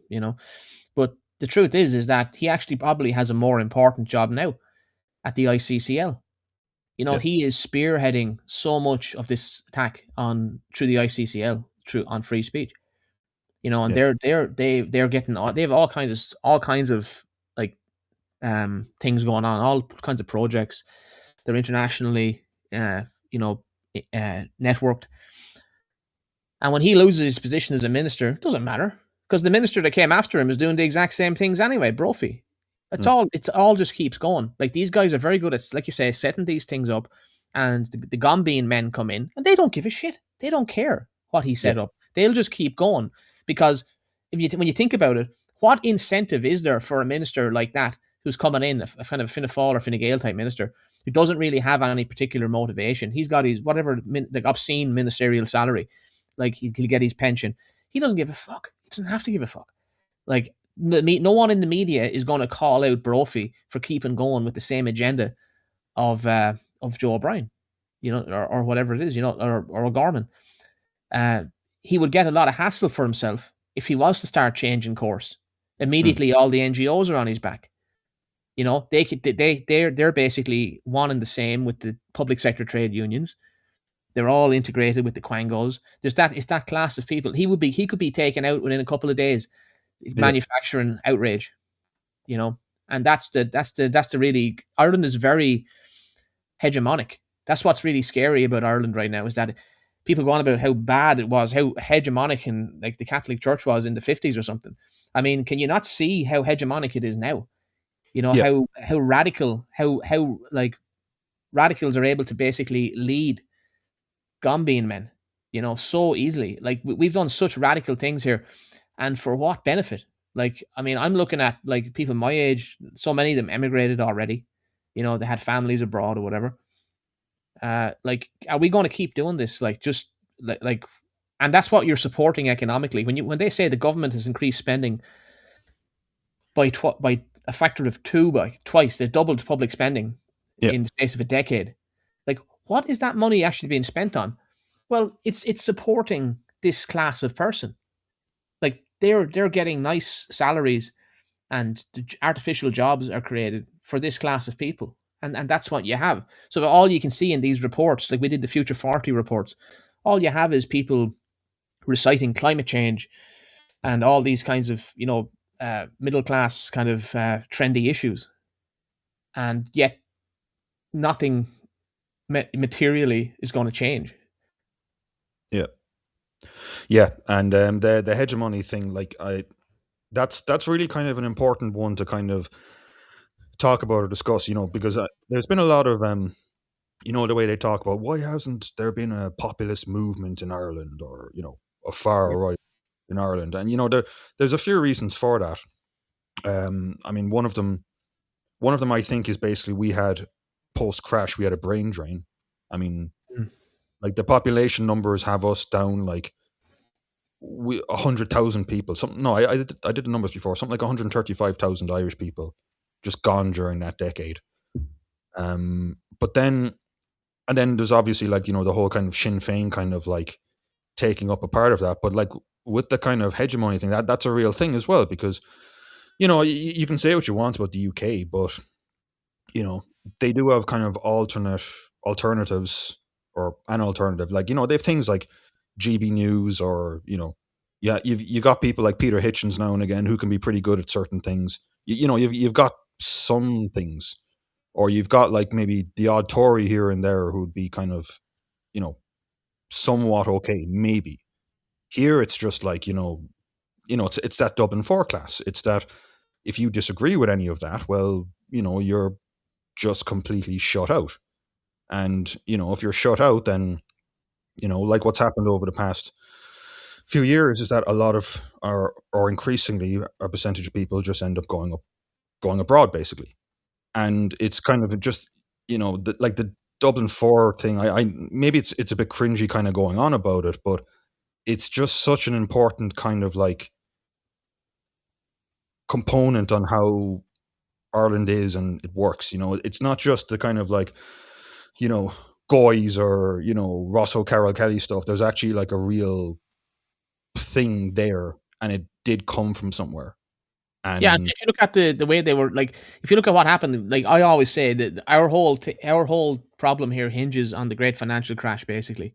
yeah, And they were able to be, like you say, they were able to use migrate or emigration outwards, basically, like has historically been a pattern in this country for in many times to basically control the public. Like, so you get rid of the young people. Well, that satiated boomers for a while, because they were okay. They had their homes at least. So, a lot of them were able to get by. And well, I'm not having a family or anything, so I can get by fine. The pension wasn't cut. And after a couple of years of so called austerity, we start exploding public spending again. And, but getting rid of that, well, you're getting rid of those young people, you take away not just you take away an intellectual acumen, and you take away a lot of energy. You take away like that kind of that healthy, youthful kind of vigor where you want to actually change things. And so the only people who got to stay really were people who ended up getting a job in the civil service or in some very safe kind of industry. So, like, I know a lot of people that I know, like these are working people. Like, people go to Australia because it's like a worker's paradise, basically. You go to Australia, you drive a machinery, you work in a mine, or you're a tradesman or something like that, and you can make plenty of money, you know, and you get a lot of benefits. You live in a nice climate where your skills are respected. But in Ireland, your skills are not respected. Okay, so if you look at the Irish like D4 establishment, it actually is running Ireland a lot like a kind of a sugar plantation, except with FDI. So they're able to support this whole structure, of quangos and NGOs. And NGOs exploded after the great financial crash as well. For after a couple of years, they basically exploded in terms of like their reach and their spend and their influence.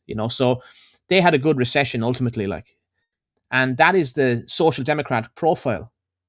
So the ones who got to stay were basically selected to be progressive, and you got rid of a lot of those kinds of innovative, hardworking, driven, motivated people who wanted to get on with their lives. They just went to Canada or they went to Australia or whatever it was. And so that left us in a position where populism was unlikely to kind of come about because you have a lot of kind of comfortable boomers who have things kind of dialed in, and you have this progressive kind of ruling class and the Gombean men. Like, I know Gombean men in Fine Gael, like, and they got in that kind of 2011 era. And, they spent, what, a decade or more in government. And then that's all they ever had to do in their lives because they're set up for life. And we're here now where, uh, it's worse now for younger people. I feel very sorry for like Gen Z or whatever, because it's like failure to launch. You're in your 20s and you can't leave your childhood bedroom. And, a boomer would say, oh, well, sure, look, I mean, when I was that age, I had bare feet. Which is like, well, you're kind of missing the point, which is that it shouldn't be this way. You yeah, should be, like, the idea is you're supposed to be, things are supposed to get better. you know. Um, but Yeah. yeah, that revolutionary potential, so to speak, is channeled into progressive social activism, and it's predominantly LGBT. That's what we got after the recession. It's no surprise, LGBT, gay marriage, uh, the Gender Recognition Act, um, and a slew of other things were attempted, basically, and mostly achieved, and Mm. all progressive social innovation type of uh, of policies. Yeah. Yeah. That was the So populism we got. yeah, the the most ridiculous clown world kind. Yeah. Yeah. Um, but yeah, like just to kind of like root that back, like even with the kind of system, I suppose like there's a few different ways we can kind of like see this or talk about it. I mean, like it's not just the kind of like NGOification that started happening then. Fina Facts had a good poster just earlier today when he was talking about partnerships. What was it again? A public participation network. Basically, like just this massive change within the system from kind of local councils to the actual government on this. So Yeah, he talks about like I don't know if you have the tweet there. yeah, I'm gonna pull it up. Yeah,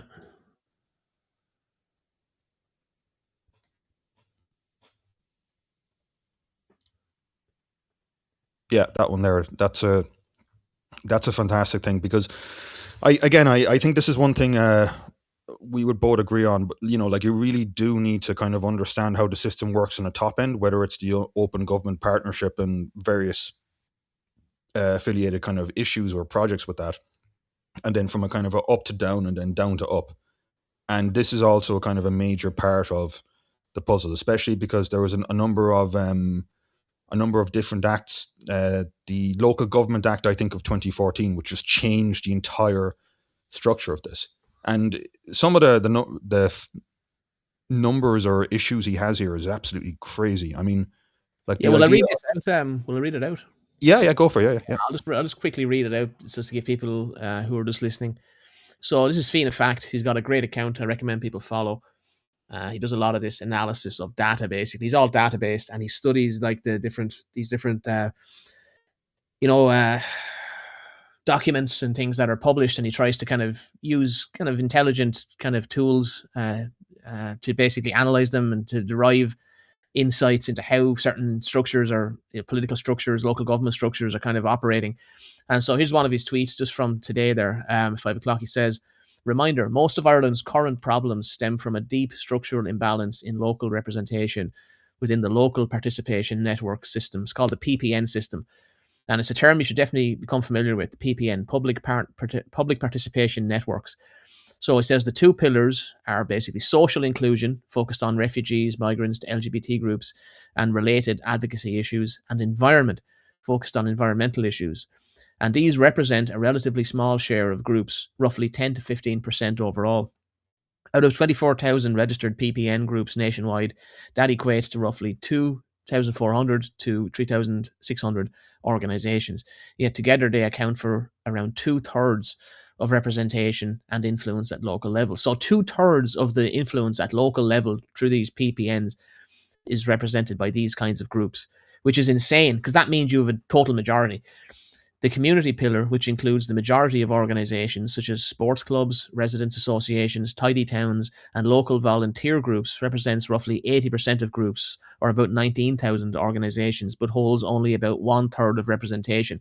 So, the interesting thing about this is that this community pillar here, which he highlights, this feeds into this kind of fact meme that people often say about the 30,000 NGOs, whatever it is.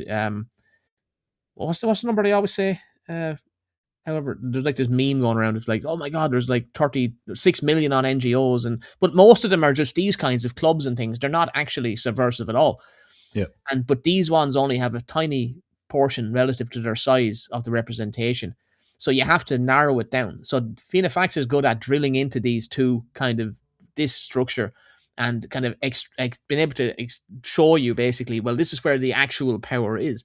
So this is a very important tweet. And he says, in practice, a small minority of highly organized issue based groups shapes the agenda, while most ordinary community groups have limited say. This helps explain why many people feel disconnected or powerless in local decision making. Most public funding decisions flow through these same local structures, so representation matters as much as the government departments that formally manage the money. The PPN model was implemented voluntarily through the Open Government Partnership. I did a 3-part series on that, very involved, but you can learn a good bit about how that all came about through that. It's on my channel. And he says Ireland is not legally bound by the partnership's commitments. The structure is based on ministerial guidelines rather than legislation and could be changed quickly if there were political will. So here's a great example of what could be done with competence if will and ability were put together and you had an organized minority, basically, made up of people who understood this and have a dedicated plan to go fix it. So, do you want to drop in? Yeah. But just on a kind of like just a build on that point, someone there left a comment there: whinging and whining is not a solution. Talk about solutions, please. Yeah, fair point. I mean, just on a kind of a side note,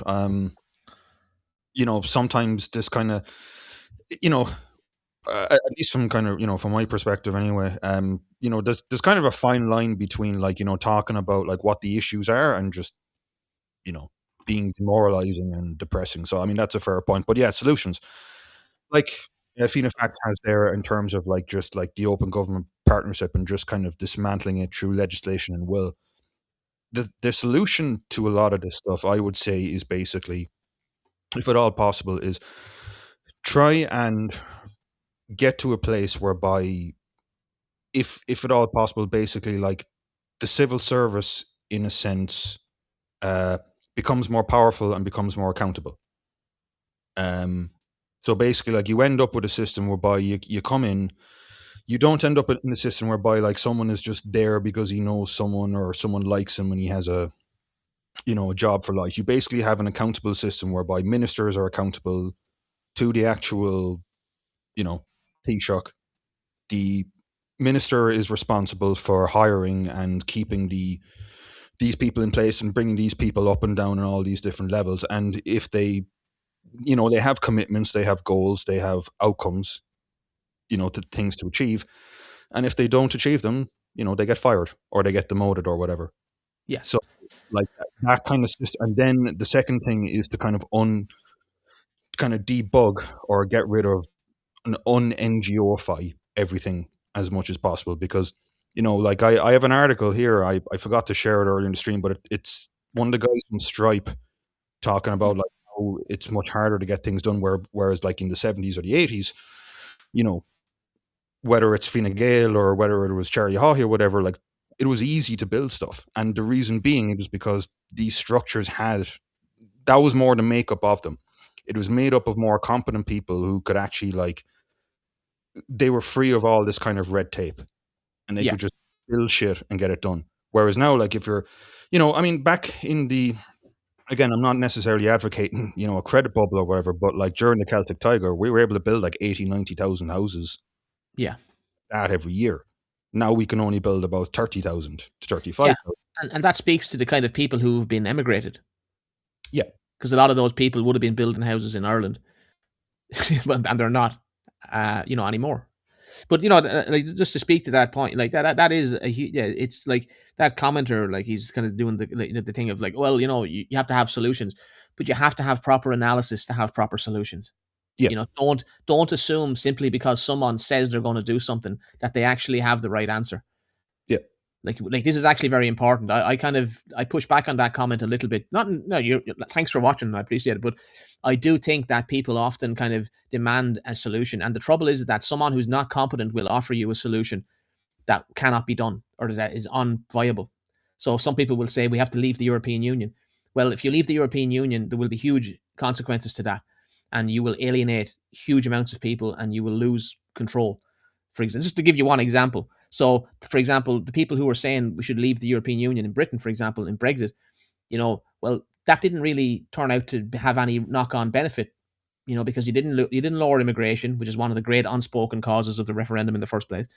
Yeah. And you actually changed the characteristic of immigration, and that's because you didn't actually understand fully what was happening. Which is that there was a whole series of human rights legislation, national diversity and inclusion and all this stuff has been kind of weaved through all kinds of instruments. And without having, you need a kind of a think tank basically to basically pull that stuff together, have it be rock solid, and then you can really start talking and really offer solutions. So, that's what I would say is that you have to have the right solutions. Yeah, yeah.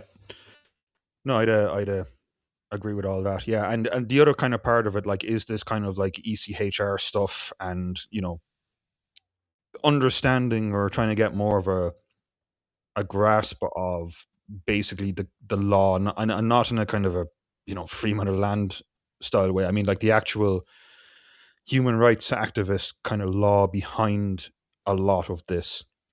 And like in certain ways as well, there are countries which have gotten around this. I mean, for example, Denmark basically solved their iPass problem. They just set up this system with Rwanda, and that was it. And it's just to kind of go back to the competency stuff. I remember reading a grip.ie article, and someone asked McEntee, like, why can we not copy what Denmark has done? And she'd say she basically just said it would be too difficult to do. And it'd be too complicated. I you know I is that even necessarily true? I mean, No. the will is there, and you get talent in there, you get talented people in there who understand the law, who know the law. You know, She these. knows exactly what she's doing. I'm not going to give her the benefit of being an idiot. Like, she is an idiot, but she's also culpable and she knows what she's doing. Mm, That's because she's speaking to a kind of a way of thinking that is prevalent within that class of people, yeah, and which is yeah, that certain things just be this is how bureaucracies operate. Oh, if well, that's impractical, but they can move like thousands and thousands of people into Ireland, move them around the country into own door accommodation and hotels. They can set up a whole structure full of offshore companies basically connected to AIB Bank or whatever the hell it was, and able to basically profit from this thing, which is totally ineffective in the sense that it costs so much per person to even do this. It's actually insane. If you look at the immigration into Europe and everything, this is all managed. All of this could be ended overnight if the will existed to do so, but the will doesn't exist. And if and that's the issue. It is all about will. You know. I mean, even I think there's a recent example, and I thought this is kind of class in a way. In Japan, they had their kind of recent elections, and the basically.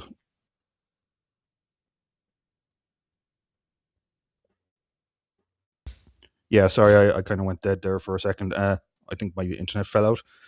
Okay. I was talking about Yeah, you say Japan. Yeah, yeah. They had an election. but one of the things that they kind of announced after that is, yeah, we're going to build, we're going to reactivate and build 2 more nuclear plants starting now. And I was kind of reading that, and I was going, cool, that's just the will to just say, no, we're elected, we're building 2 nuclear power plants. Done. Whereas here, like, if you were to talk about, like, even, reactors or modular reactors or things like that, I there'd don't be think it could be kind done. of, I don't think it actually is possible here yeah. because of the way things have gone now. Hmm. Like, that window has gone. Like, because if you look at even like building a children's hospital is the obvious example, but even look at the regular stuff, the regular spend, the overspend on basic infrastructure projects, that go over multiple times over budget. This is a sign of a society that doesn't actually create anything. It cannot physically build things. You're in decline. If you can't build things, like, what is your society built on? Financialization, uh, boomer mortgages going up exponentially every year for no good reason at all. Like, it makes no sense. Yeah. Yeah, exactly. But yeah, I mean, like I said, if the will is there, and you know people have their kind of, like, you know shit together, and competent people are there, then yeah, I mean, if it follows, I think, that rough plan, I mean, I think, yeah, I think a considerable amount of this could be fixed up. But again, the will has to be there ultimately. Yeah. Yeah, absolutely. And I mean, just to kind of touch on some of the things I was going to kind of throw in here. I mean, one of the things I saw going around this week was the White Papers Policy Institute did a kind of a remigration plan for Ireland. I don't think I have it to hand, but the interesting thing was like is that this is I thought this was a great example of the kinds of things that these political movements need to be doing, like which is you actually have to move into from the rhetoric space into let's actually build a plan. Now, yes, your plan will be ravaged and attacked. You can expect that. But if you do a good job on your plan, you actually legitimize yourself. Like actually having these things kind of in reports and things that you can draw on, you can show people, you can market them. That shows that you kind of are stepping into the kind of legitimate position of being a ruler in waiting or a legislator in waiting. It's important to kind of show that this is not just rhetoric like that. There are things that can be done. How would you start, like which groups are you going to manage remigration? I think that's what a lot of the parties should be doing. uh the nationalist parties, they should basically be developing the economic policies, developing like real kind of economic policies that are like costed, that offer a different vision of what we're currently doing. Show like how you would alter spending. I know that sounds boring. Doesn't sound like it's going to appeal to people, but Irish people are actually very conservative. And one of the things that you always find with them, they don't even trust Sinn Féin at this point. Sinn Féin are around for like 40 years, at this point, and yet they still haven't really got the support of like the kind of middle Ireland kind of person, because they view them as kind of too far, too radical. So one of the ways you actually get around that is that you start producing your own documentation, your own reports, your plan, and you show like, well, I can manage the economy, I can manage the health service. We have a plan for the health service. Here's what we're going to do. And then you're in a position where now people can't say you haven't got a plan. Now people can't say all you talk about is immigration. You have a realistic strategy, and now you're in the position of let's compare strategies. Now you're on par with these other parties. That's how you legitimate yourself. You know. Yeah, exactly. And you know, even with all of that, like the other thing too is that if you got that kind of up and running, then you're going to be almost by default better. I mean, like the Future 40 were like the vision for the country for Future 40 is, sorry lads, manage decline. And then, you know, from a kind of an Irish economic point of view, we could do all sorts of kind of exciting things with, you know, nuclear or robotics or AI or semiconductors, or rather like, again, I mentioned Japan there, but like, kind of copying a bit what Japan did in basically like, because Japan had their own version of multinationals, the East Asian tiger. So basically just taking a lot of their ideas and just applying them to local Irish firms and allowing Irish firms to build up in that way. I mean, obviously that's not a big sophisticated like economic document, but you know, there is a plan there. And it's the multinational stuff. I mean, it's I've been talking about this for kind of years and years, and people are finally talking about it, which is great, which is fantastic. But it's kind of a case of like, how do you move away from that? Because even things like there was a business, I think it was a Sunday Business Post article which came out like a couple of weeks ago, but it was talking about how as a result of the Trump stuff, a lot of multinationals are getting increasingly nervous about like just carrying out projects or building out infrastructure here as a result of that. So it's not just the fact that like you know the Armageddon scenario happens and Trump imposes a pile of tariffs and a lot of people go. It's enough to do damage of like this being talked about and people getting nervous about it and whatnot. So the solution to it is to try and become more anti-fragile, right?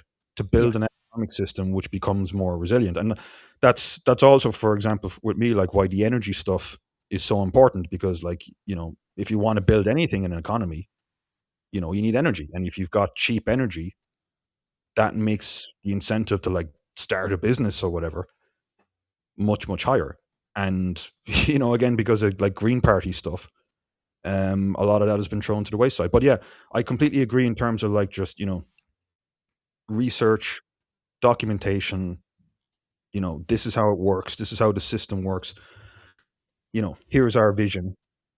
Um, and it's a normal, healthy vision to basically try and you know, we're not. I'm I'm talking. and link it to like regular politics, basically, like Yeah, legitimate yourself as a regular. Like, as I think a lot of the problem, I think, with the populists sometimes and with the nationalists more broadly, is that you end up being the guy that only talks about migration. yeah, And you see, this exactly. actually it allows a number of things. It allows parties like Aintu, who I'm sure they're nice people, but whatever, like I think they're kind of opportunistic, so they're not Yeah, my cup of tea. Uh, like, but to basically come in, take your lunch off the table, and run off with it, like, and say, "Here's our idea about this," and they'll just slightly walk it back a little bit. So they basically get 90% of the clout, like, you know what I mean. mm, Whereas you came up with you pushed the envelope, but they will happily take what you've said, walk it back a fraction, and then basically get that media coverage, get that legitimacy in the public mind, and yeah, you're nowhere, Whereas yeah, if you have to have that all encompassing kind of vision. mm, And then it'll also, of course, it allows, if you don't have the if you just talk about immigration, you become the extremist. Oh, you're obsessed with immigration. All he talks about is immigration. You have no policies on health. You have no policy on economics. This is the game that's being played, like, and it has to be snookered by mm, picking up the challenge, like, and really just pushing it, like, in terms of, well, there's a major opening in Ireland because a lot of people know that, like, we're bankrupt. A lot of people know this. It's quietly understood, like, within many kind of layers of the establishment, that, if we that's why they're so fragile, as you say, like, we need to become anti-fragile. They're fragile because they're so reliant on FDI. Well, what about an economic proposal that actually walks us back from that edge, even a little bit? You know, just start pushing that. Those are the kind you have to start thinking in that way. yeah, yeah. I mean, like, there's so many ways you can go about this. Like, I mean, like, one of them would be the fact that, like, everything, because of, you know taxes and other financial instruments, everything's being pushed into housing, which is ridiculous and dangerous. And we've been here before, Yeah. obviously all the way back in, late 2000s. And the idea of just, like, yeah, just having a kind of a diversified, healthy economy that's able to kind of deal with or be resilient or what have you to kind of the various geopolitical and economic changes that are going to happen, and even having, like, a correct theory of that. I mean, I've referenced, you did a stream about it kind of back in the day, weapons of mass migration. Oh yeah. Yeah. I mean, that kind of book Yeah. Mm. is something that, like, every foreign policy, I Yeah. mean, like there's this guy who comes up. He's an ambassador guy, Daniel Mulhall or something like Daniel that. Mulhall, yeah, he's one of the worst rage baiters on there. Yeah. Yeah, but, like, He's like that guy. What's the guy that does all the He's got the big smiley face, and he's always like, "Ireland is the wealthiest country in the universe."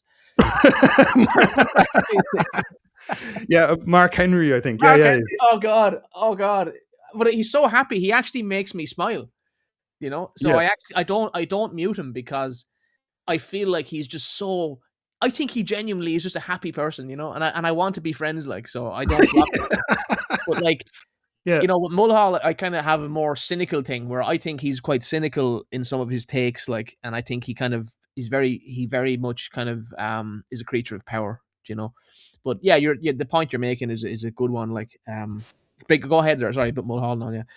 Yeah, and yeah, you make me feel bad. Like, I did a tweet with, like, Mark Henry, and, like, you make me feel bad about it. And I was like, can imagine him just kind of nice and smiley and happy, and then he just sees my tweet. No, that's not a good idea. But yeah, like, I guess the point being is kind of like, you know, it's the idea of just, like, we're in a world, we're in the world, and there's different societies with different views of the world and different competing powers and all that kind of stuff, and just kind of knowing what they do and how they see the world and what they think of things, rather than this, naive kind of, like, I mean, like, I was talking about this in the Russia streams, that, like, if you follow someone like John O'Brien, he's just saying Putler and fascist and Putler and fascist, the John Monet guy. Yeah, he is There's very the like whole like outlandish Russian things. foreign policy has this whole, in some ways, quite sophisticated outlook. Hmm. And if you don't kind of understand that, you can't predict what they're going to do. And if you can't predict what you're going to do, make a you can't manage what you're going to do. Yeah. So it's a case of just kind of like getting up to speed on that kind of stuff as well. I mean, I'm not, I wouldn't say I'm good at any of that stuff at all, but I'm trying to just kind of conceptualize kind of a different way, like really understanding and kind of looking at the world in a certain way. I mean, it's like you know, kind of on a kind of a side point, the way that like might be kind of a random thing to say, but like why something like Harry Potter is so popular. There's a particular kind of like, you know, Putin is Voldemort or something like that. Um, Very kind of simplistic way of seeing this. I mean, I think I'm since millennials have become more influential in politics, like you can really see it. Like the way we're going. Like I'm going to give millennials a kick now because like we're actually worse in my opinion. I think millennials are insufferable. Like the boomer kind of thing is a bit overplayed. I understand, like because a lot of it's kind of related to American like things because a lot of boomers were quite poor in Ireland and very recently, whatever. But the thing with millennials is that there is this like moralizing kind of character and like they're actually kind of insufferable, like and like you're saying, bringing in like Harry Potter kind of or Lord of the Rings type, motifs like to try and describe like geopolitics, like Putler, is like Voldemort, and all this kind of stuff. I mean, this is like I remember when the Ukraine war kicked off, like it was the whole Reddit kind of thing went along with that, like and this whole kind of culture on Reddit like was kind of used to market, and then that became NAFO, and then like that's all very like tone deaf. It's all very like disconnected from reality, like, and that made a lot of people. It actually delegitimized Ukraine for a lot of people, like because it was so fucking ridiculous what the way they were kind of behaving. But yeah, there's that kind of unserious kind of quality to a lot of the millennial kind of politicians and all. If you think of like people who are currently like in the social democrats, a lot of them are millennials, like they're in their 30s and 40s, and they're kind of insufferable. They're insufferable, overbearing uh, pussies. You just wouldn't want to be around. Yeah, And they're making policies based on this feels good and I feel this, and we have to take on this kind of American like Marvel culture almost of like saving humanity. We're going to stop climate change, and by destroying our economy in the process presumably, and giving us the most expensive energy in Europe. yeah, Like this is just not serious thinking. Like there's no real thinking here. Like this is very much like an ideological, very millennial way of thinking. Actually, yeah, yeah. You're talking about kind of, you know, in a sense, kind of a group of people. Going back to the social democrats thing, because when I was watching those streams, that's all. Like I was taking a look at kind of like what their actual kind of plans and statements were, and the Rory Hearn stuff we were talking about earlier, but a lot of it is the language was just basically like to make things fairer, to make things more compatible, to make things more equal. yeah, Those words were just kind of littered again and again and again, and you know it's the case of, well, does that stuff work? Does it function, or does it not function? And that's not the question they were asking. They were talking about, like fairness all the time.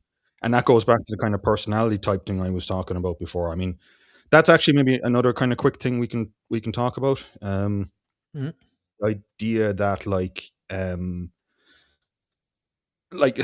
just like there is a like a social democrat personality, like like some of the Kevin Cunningham stuff, there is a nationalist personality as well. And the thing is with some of that data, like um some of the nationalist cohort end up like as highly disagreeable people. And yeah, the thing to be aware of, I would say anyway, is like don't disagree on response, because that leads you kind of open as well to being kind of messed around with. And I think like I think there's a lot of kind of like they have a lot of data on this stuff, and they are looking into a lot of this stuff. And there's I did this in a previous stream when I was talking about like a bit of nudge psychology and whatnot. Like the ESRI are have been studying people, thinking about this and talking about this as well. And it's a case of also just being kind of aware of where you might stand yourself for your own limitations, basically. Yeah, you're very right there. You have to understand your personality, and there is a nationalist person. There is a kind of a or a there's a populist kind of archetype. Definitely, you could kind of tease out like, and it is a bit disagreeable. It tends to be a little bit like less sophisticated in terms of like social kind of branding or whatever, marketing, PR. It tends to just want to wear its heart on its sleeve. That's the kind of populist thing of we're going to get behind this, and but it's not kind of, and you have to be kind of cynical. You have to actually look at things more dispassionately and kind of say, well, I might feel that way, but like, what can we achieve? And Yeah, how am I perceived by these other people? yeah, Um, you know, yeah. No, I agree with all that. Um, and it's kind of a case of like, um, it's kind of maybe in some ways kind of worsened by the kind of news cycle thing that you're kind of like you're on Twitter or something like that, and then this new story comes, and then this other story comes, and it's kind of a reacting to things in the moment rather than stepping back and kind of going, okay, where is this going?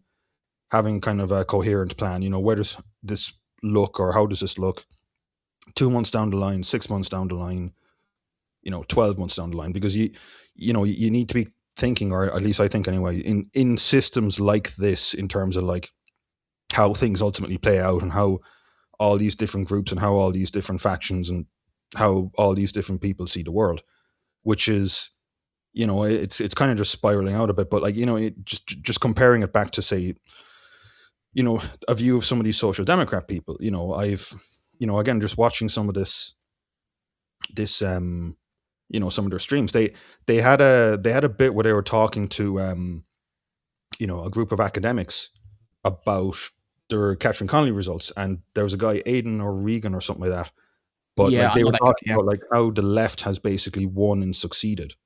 Hmm. And I was kind of watching what they were saying, and it was just, you know, there's a lot more kind of nuance to what's going on. I mean, one part of that, like with the Catherine Connolly thing, there was a massive disparity between, again, your man Kevin Cunningham, I was mentioned, he did some stuff on this whereby like, um, the spoiled the vote numbers, um, was kind of like there was a point 0.7 or 0.8 correlation between how kind of well off an area is Yeah, and the percentage of people who spoiled their vote. So that's a lot, in then, isn't it? Like 1.7 is quite a lot, isn't it?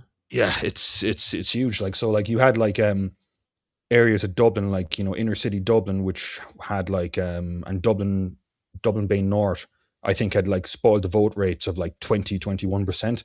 And then if you go down to like Dunleary, Rathdown, that fell to about 5 or 6%.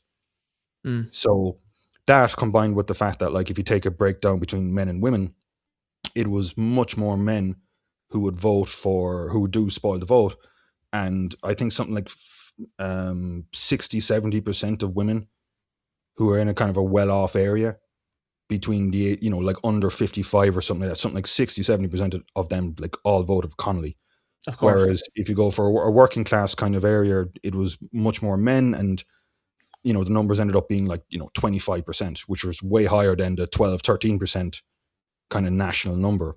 And So yeah, there's also this split between kind of men and women going on, and between, I mean, we've talked about like the working class yeah, kind of thing earlier in the stream, but like you can't, I don't think you can kind of say that stuff. I think there's a lot more going on here, yeah, but the problem is like I think a lot of their theory of mind, or theory of how other people think and kind of empathize with, is more like, if someone disagrees with me, they're far right and they're yeah. evil. It's a moralizing thing. You see, it is Exactly. it's a religious thing that's transposed into politics. It's a huge part of what I talk about is to do with that, and I absolutely, you can see it very much in the Social Democrats. They're like some kind of little cult, almost, like the way they go on. Like they're very that manner. It's very manipulative manner of speaking, actually, in communication. Where Hmm. there's a lot of faux. empathizing, but it's not genuine. It's Yeah. it's actually it's actually all about power.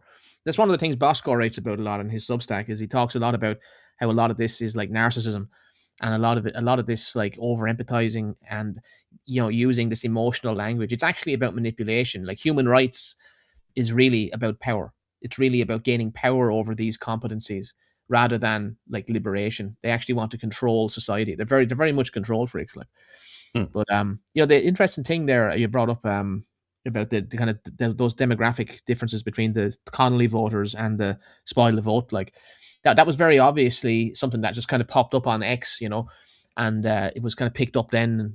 The Ganley and a few guys got behind it, like kind of made it a kind of they kind of became a tip of the spear, like, and led it kind of so to speak, like in a manner of speaking, anyway.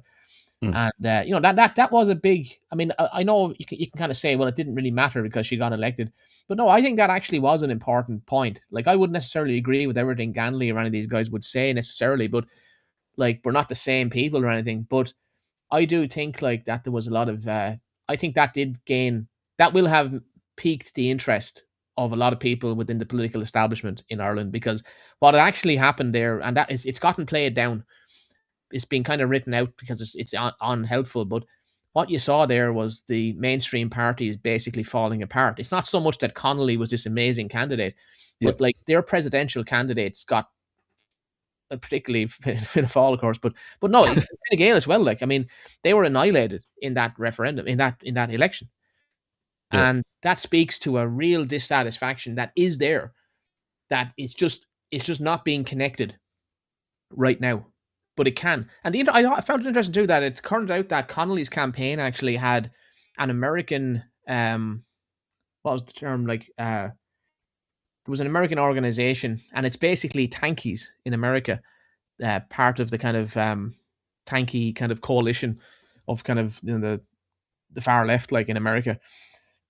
They were the guys doing a lot of the work on kind of planning her campaign, and I found that quite interesting that like there is this internet, like it wasn't just this kind of grassroots thing, it actually was thoughtful, like, and I kind of find her a little bit insincere, to tell you the truth. Like I Mm. really do. I don't like her at all. Yeah. um and I think, the Republicans, who Sinn Féin and all, they backed her. Like, I think that was a mistake on their part, like, to tell you the truth. Like, I think they should have ran their own candidate, and it would have legitimated them more by doing that. Because now, like, she's come out and she said, she's apologized for saying Londonderry, or sorry, for saying Derry. I mean, that's, Yeah. as a Shinner, I mean, that must be like a pretty big slap in the face, like, you know. Yeah. Yeah. But Yeah. yeah, I didn't know about the tanky stuff. I'll take a look into that. Yeah, that's yeah, I'll really send you on a link after. I haven't got it to hand now, but it is the case. Yeah, there's a particular spin-off little organization that does these kinds of boutique campaigns, and I think Connolly paid about 30,000 euros to them for right. part of the campaign. No, I don't understand they did everything, but they did a part of her campaign anyway.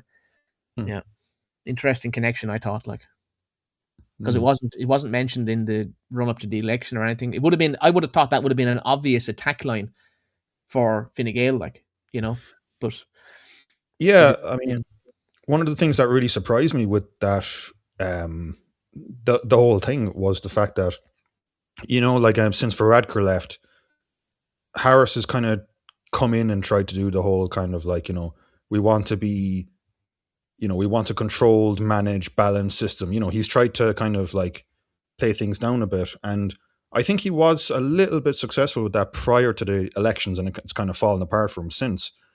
But I just thought it was interesting that they wouldn't have asked Connolly a question on that, because Yeah, if she basically said that, like, I'm for controlled normal immigration, like Simon Harris said, then the left would have just attacked her relentlessly. And if she basically just said, I'm for mass open borders, then normal people would have just looked at her and went, what the hell? And that would have been that. That one really surprised me. All it would have taken would be a Simon Harris style statement, and she would have been gone. yeah, But they I never think did. it demonstrates real lack of competence and a lack of courage and real cutting edge. Like, if that would have had been like the Fianna Fáil of old or something, like Bertie Ahern would have absolutely had a field day.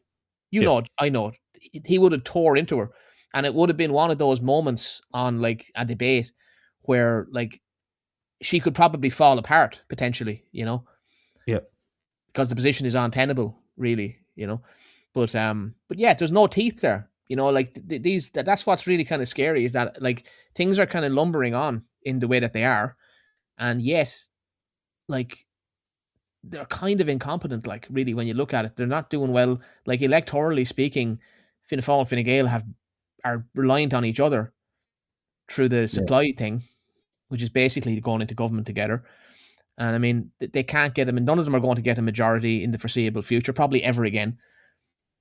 And like that speaks like to a real incompetence and laziness, a lack of vision, lack of everything. Just like no vision, no idea for the future, no ideas like at all. Mm, And you can see that in their plans, like all these plans that are coming out. It's just like, let's try keep this going. Let's try keep manage the immigration. Let's try and keep the economy doing what it's doing. Net zero. You know, all this kind of groupthink, like institutional groupthink, just leading the way. mm. Yeah, yeah, completely agree with that. Yeah. And yeah, so uh, yeah, we've done 2 hours actually. I didn't realize. Jesus. Have you kind of covered the kind of front of what you wanted to kind of get in here? Is there any other kind of points you wanted to raise there? Actually, would you No, comment? that's pretty much it. Just to kind of like sum up, like in terms of like the various different groups kind of going on. Like I think you know, I think like I said, like we were kind of talking about the Connolly thing. I think the left have kind of deteriorated a little bit, but I think the way that people are thinking or looking, especially if the economy gets worse, there's going to be more of a shift to what they see as kind of like the better choice or the strongest people left, and that looks like that's a bit more of a combination of Sinn Féin and Social Democrats. That's not necessarily they'll be kind of elected or there'll be an election or anything like that, but unless there's a big change within Fianna Fáil or Fine Gael in terms of like being able to present themselves to the public, that kind of stagnation combined with them growing a little bit will, I'd say, continue. And I'd say kind of like Aontú and all those other parties. Independent Ireland is a bit more dysfunctional. Independent Ireland is just like Gone Bean Town. Aontú's a proper party to some degree. But yeah, and then it's just kind of the case of like how they're going to kind of see kind of foreign policy and kind of budget policy and local policy, and a lot of it is it's going to be kind of helping out or propping up older people and boomers as well. So that's the kind of approach I think things are headed in. And if nationalists want to make any progress, I think those are important points that need to be kept in mind. And kind of like some of the ideas we were talking about earlier before, about like just making yourself out to be kind of a competent alternative, basically. Yeah, absolutely. I second all of that. And so, yeah, I mean, one of the dangers that I'll just briefly go run through some of the things I wanted to bring up. I mean, one of the big dangers for the populists is that there's no like kind of connection to the kind of genuine kind of political system.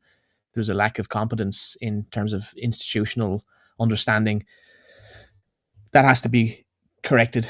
I don't consider myself a populist, but like that's where I think they need to really develop into a more. I think you basically have to create a kind of a vanguard, basically. So that's what has to be constructed. You have to construct a kind of an elite of sorts, a vanguard in the Leninist kind of mold, but not Leninist. But Yep. you have to have a vanguard. You have to accept that as a right wing person, you are in favor of hierarchy. And if people are competent in certain ways, they need to have their skills leveraged. And so you need to basically have a competent vanguard. Because what happened was the populist thing. Populism is very easy to manipulate because it doesn't have its own thoughts. It's just Mm. emotion. Populism relies on emotion, and people can be unhappy, but that doesn't get you anywhere. You have to, and that plays out then in kind of protests, an endless cycle of protests, ex posts, and there's no real kind of cutting edge to it. Like there's no real development, and someone can come in and manipulate your movement really easily, which I think in the case of a lot of the slopulism is very obviously happening, whether it's organized by state actors.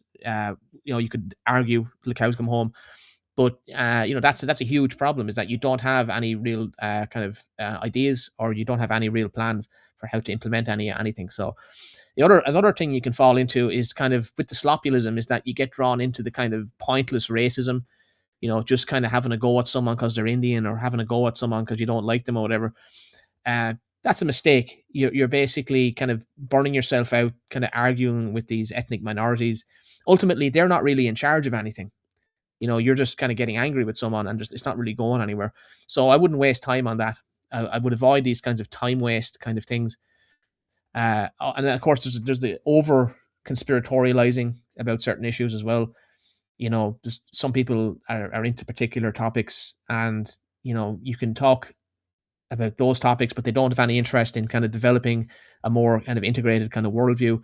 And if their pet kind of conspiracy topic isn't part of the kind of stack, they say you're a shill, and and those people are another waste of time. So don't waste time with them. And of course, on top of that, then getting rid of those kinds of time waste kind of activities, developing a vanguard, develop white papers, kind of type ideas about immigration, remigration, economics, get beyond simple immigration, move into economics, develop health policies, really challenge, really push these other groups like that have these kinds of things, and you force yourself into that conversation. Here's our plan. Here's what we would do. That's what you need. That's the direction you need to be going into. And of course, you need to avoid this whole trap of getting caught up in a lot of this international populist thing, which we're seeing from the Epstein files, could be very subversive. With the Bannon thing and everything, Tommy Robinson, all that stuff. You just have to cut that out. It doesn't lead you anywhere. It literally actually derails your movement. So you have to avoid that. Uh, yeah, and that's basically that would be the strategy forward. Is what I would give. I'm going to quick go to the comments before we log off. There's a few people have chucked in their 2 cents. And on YouTube, we have, what have we got?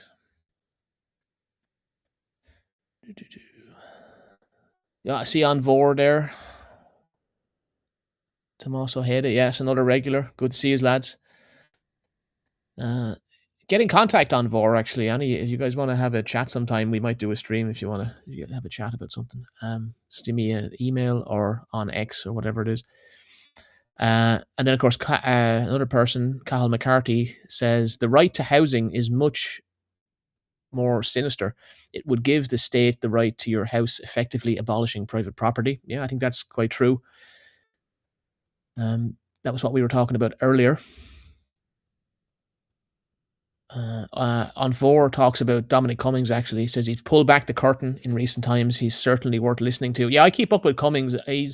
I'm always worried if he's kind of an establishment insider, but I have picked up things from him as well. But he is part of that kind of spectator type setup, so I'm always a little bit weary.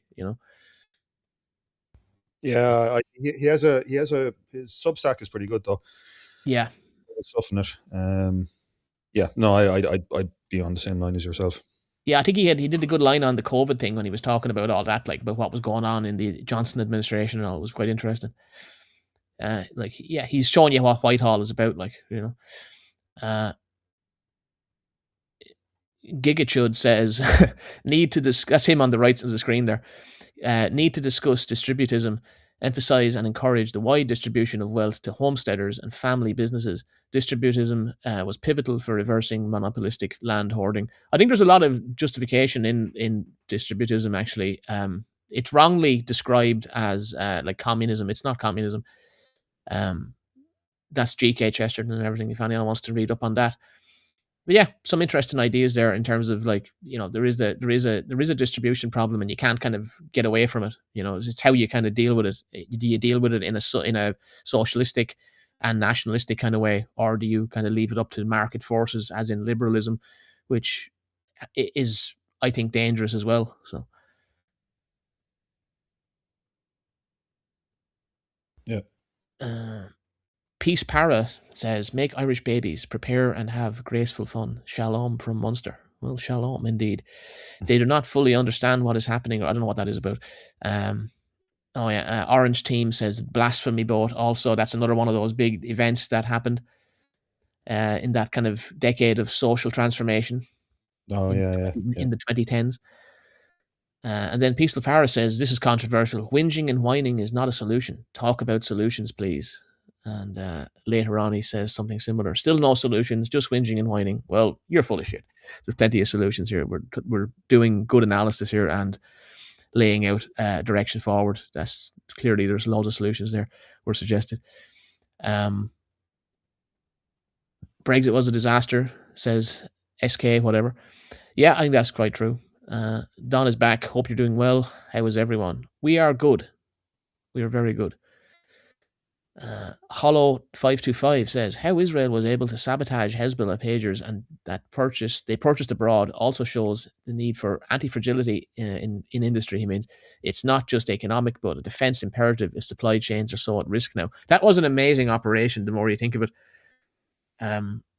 that was incredible that they did that. Like really, yeah. And it shows you what can be done. Like when a group is kind of pulling together in their own interest. Like that was. I don't condone it, mind you, but it was effective for what it did because Mm. it did essentially take out the top echelon of Hezbollah, or a Yeah. good portion of it anyway, Mm. or maimed them. And SK says, as for Aintu, they aren't a monolith. There are members of the party who have differing views, including those on immigration. Yeah, well, that's very clear. There's some people who are very liberal on immigration, and then there's some people who make the right noises. I agree. O'Rourke Banjo, he says, are Irish Americans, i.e., basically full blooded Irish people in the New World, a part of the Irish story? Do we have a role here in this? Family is from South Boston. I'm the last of the young. But yeah, absolutely. I mean, Irish Americans have Irish blood. Like they are connected in a profound way to the homeland. If I was Irish American, I'd still be interested in Ireland. Mm. And that doesn't mean like that you're not involved directly in politics necessarily. But I mean, there wouldn't be a Republican movement without Irish Americans. That none of that could have happened, in Yeah. my opinion. I mean, when a lot of these, progressives were basically saying that the Sinn Féin were fascists and everything, like Irish Americans were ponying up the dough, to the Republican movement. So I really don't like this attack on Irish Americans. Now, yeah, he says in the next message, I don't feel like other white Americans. I play trad music and know a lot of Irish history and speak a little Irish. Well, I mean that fair play. I mean that's you're culturally interested in the country, and I think that's wonderful. Like I really hate the anti-American stuff. A lot of that you see is Yeah. because of the old Trump thing, and a lot of the shit libs who masquerade as like Republicans or whatever. A lot of them kind of they really love going after Yanks, Yanks. Every time you see this on X, it's some idiot going on about Yanks, like people who actually bring money to the country and who are interested in the country, basically. I find it disgusting, to be honest.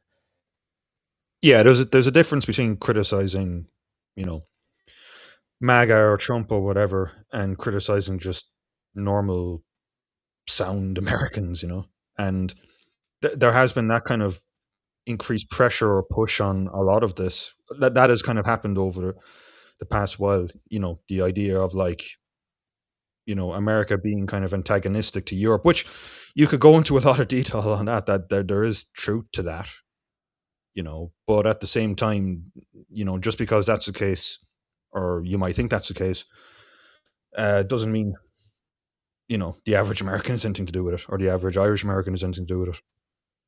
Yeah. Yeah, no, I agree totally. And he also says, I know there is a risk of fulfilling the plastic patio stereotype, but I feel partially like Ireland is my country, despite being born in America. When I visit, it feels like a type of home. Well, it is a type of home.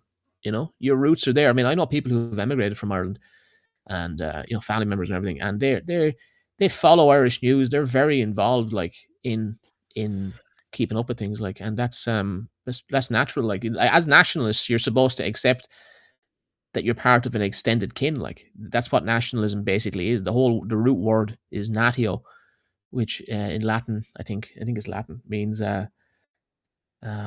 native or something very similar to that anyway. So it's basically blood relation. So you are part of that family, you know. Absolutely. Mark Brown says social democrats were selling merch at their conference, sex, drugs, and public services on mugs, sweatshirts, and pins. I can believe it. I can believe it. I saw like clips of that like during those live streams. Yeah, that seems to be true. All right. I mean,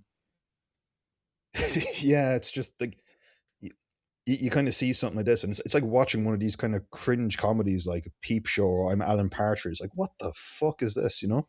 Yeah, I mean, it reminds me kind of like there's the same kind of vibe actually as Electric Picnic. You know, I've never liked Electric Picnic. I've went to many festivals and gigs and stuff, but I've never went to Electric Picnic, and I think it's because I associate it with this like overbearing lib Ireland progressive type culture where it's like rubber bandits and fucking like let's talk about economics with you know David McWilliams. I don't even know if he was at it, but I kind of associate it in my head Yeah. with that, like like just total like monolithic lib fucking stuff. Like, and even the bands, I've never liked Electric Picnic. I know people who go every year.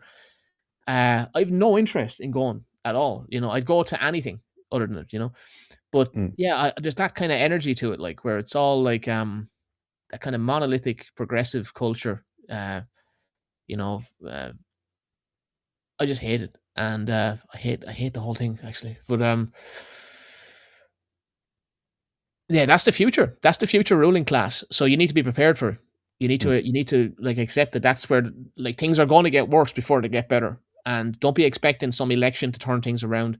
Even if a lot of nationalists got elected, they're still going to have this institutional layer that they're going to have to deal with. Like, and there's no easy victories here. Um, and then, there's Era Abu. That's Saints and Scholars. Great chat, lads. Appreciate it. He also says, I think it's important to ask where this leads.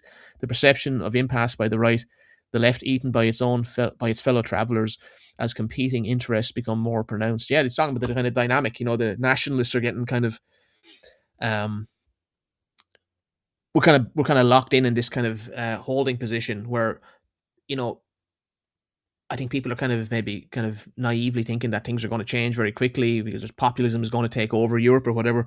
As you can see in Spain, as you can see in a lot of these countries in Europe, that's not going to pan out that way. And in America, you could have a democratic government in like 3 years' time, and you're likely going to lose the midterms as well. So even the stuff that could have gotten done in the current like 2 year period will probably not even get done. So things are going to change for the worst in many ways. Uh, and then SK says all people vote. If you want to get into power, you need to appeal to them. Young people don't vote anywhere nearly enough. Maybe that's true. Yeah, I suppose it is technically true that young people don't play in politics as much. Yeah, A I lot. mean, Mm, just Go on ahead. that, there, the old people kind of voting. What was I going to say? Oh yeah, I think a concern that like a lot of older people or boomers have, like especially like you were talking about, like saying, talking about kind of immigrants or mass immigration in a puerile way. You shouldn't do that, and I Yeah, agree. But the thing I kind of add to that is that I think a concern for a lot of older people is that like if you kind of like reduce immigration or whatever, then the health service is going to collapse, and that's bad for me. And it's just a kind of a point to kind of empathize with, and there's actually not that many. I think only something like 1% of the immigrant population actually work in the health service. So you can just talk about it like that, and it's kind of easy. But it is a correct point to talk about. I mean, it's a bit harder because, like, I think one of the things, and this is not even necessarily a boomer thing. It's just kind of when you get older, you're more likely to be set in your ways. If you voted for yeah, Fine Gael all your life, you're still going to vote for Fine Gael. But at the same time, yeah, it's important to kind of appeal, and I think that kind of thing is, if you kind of deal with those 1 or 2 points, they can be a bit more open than you think, I would say. But yeah. Yeah, no, I agree. I agree. Like, it comes across as I'm boomer bashing a lot, but I'm really not. But um, I love boomers. I love them more than anything. Uh, um, and in fairness, a lot of them are decent people. Like, I know lots of base boomers like who really hate liberal Ireland, more than anyone. So, Yeah. but I actually, some of my best insights, I'll tell you this: if we ever do a boomer stream, we should do a boomer stream in a few weeks.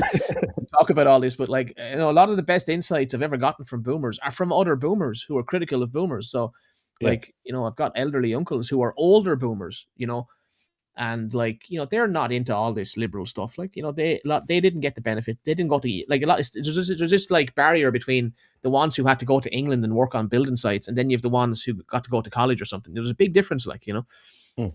and like, a lot of them were very anti-liberal, like, in my experience. They obviously wanted economic advancement and everything, but they're not like this. They're not that left wing or anything, in terms of like the social liberalism that you get. No, not at all. A lot of them. That a lot of that is actually millennials.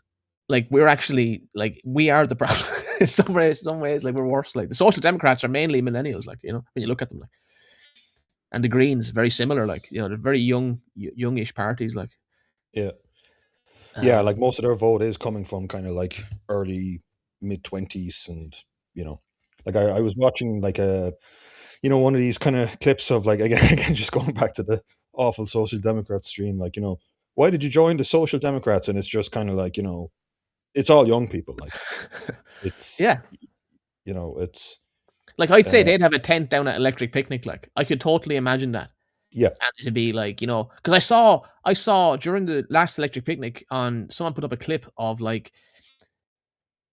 the worst fucking thing you could ever have, in my opinion, at a music festival is like some political thing like this anyway. But anyway, whatever, people are into this, whatever, I don't know. mm, Like, big talk with like about housing, and it's like, Rory Hearn and a few others like up on this stage, and it's all like these socialist activists and everything, out of Maynooth and everything.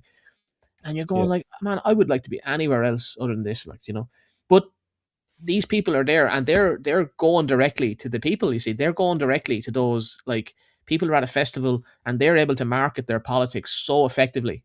I mm, guarantee you, like, they picked up people who would vote for them, who wouldn't have been political at all, who will just vote for them because, like, oh, sure, he's talking about housing. He's talking about housing. This is our problem. We have to get a house. And, like, he has the solutions, not them bloody far right troglodytes.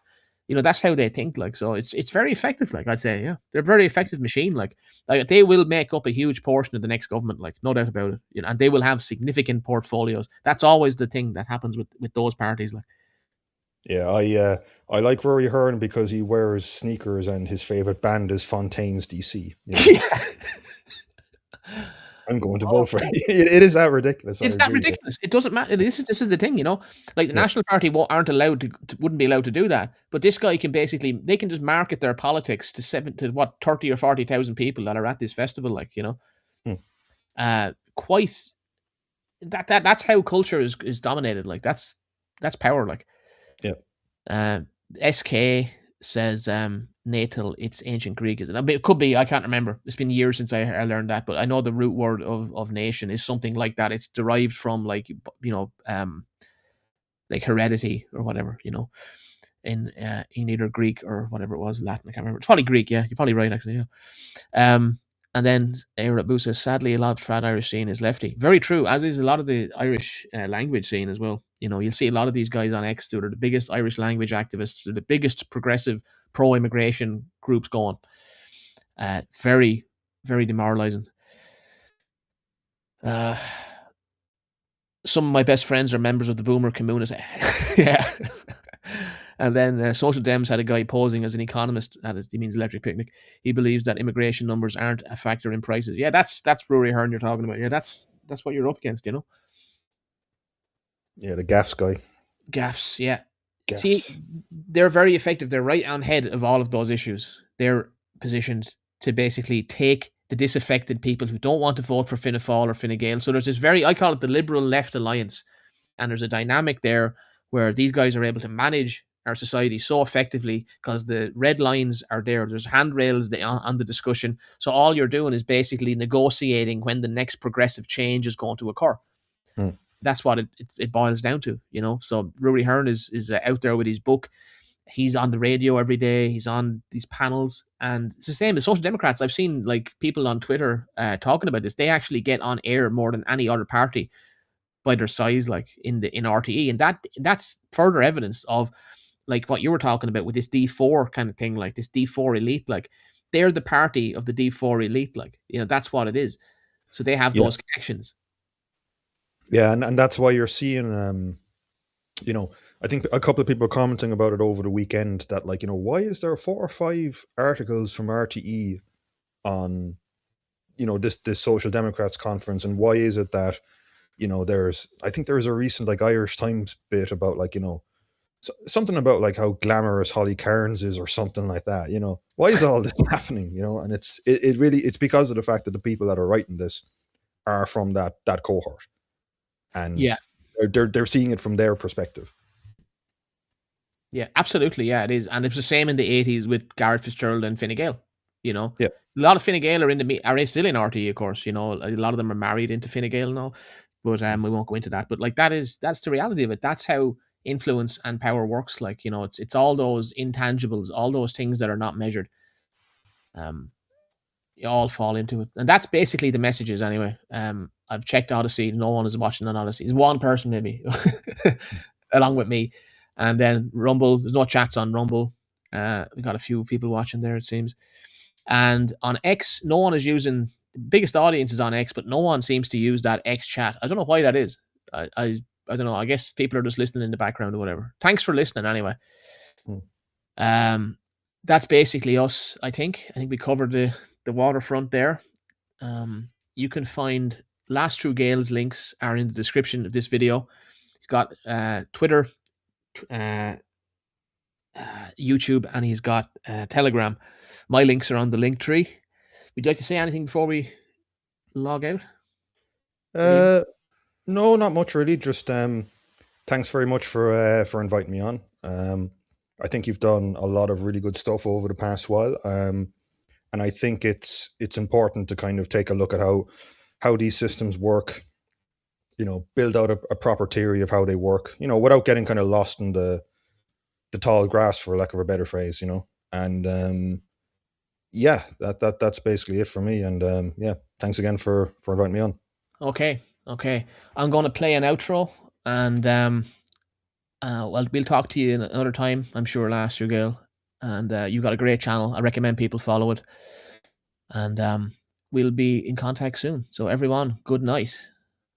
See you, folks.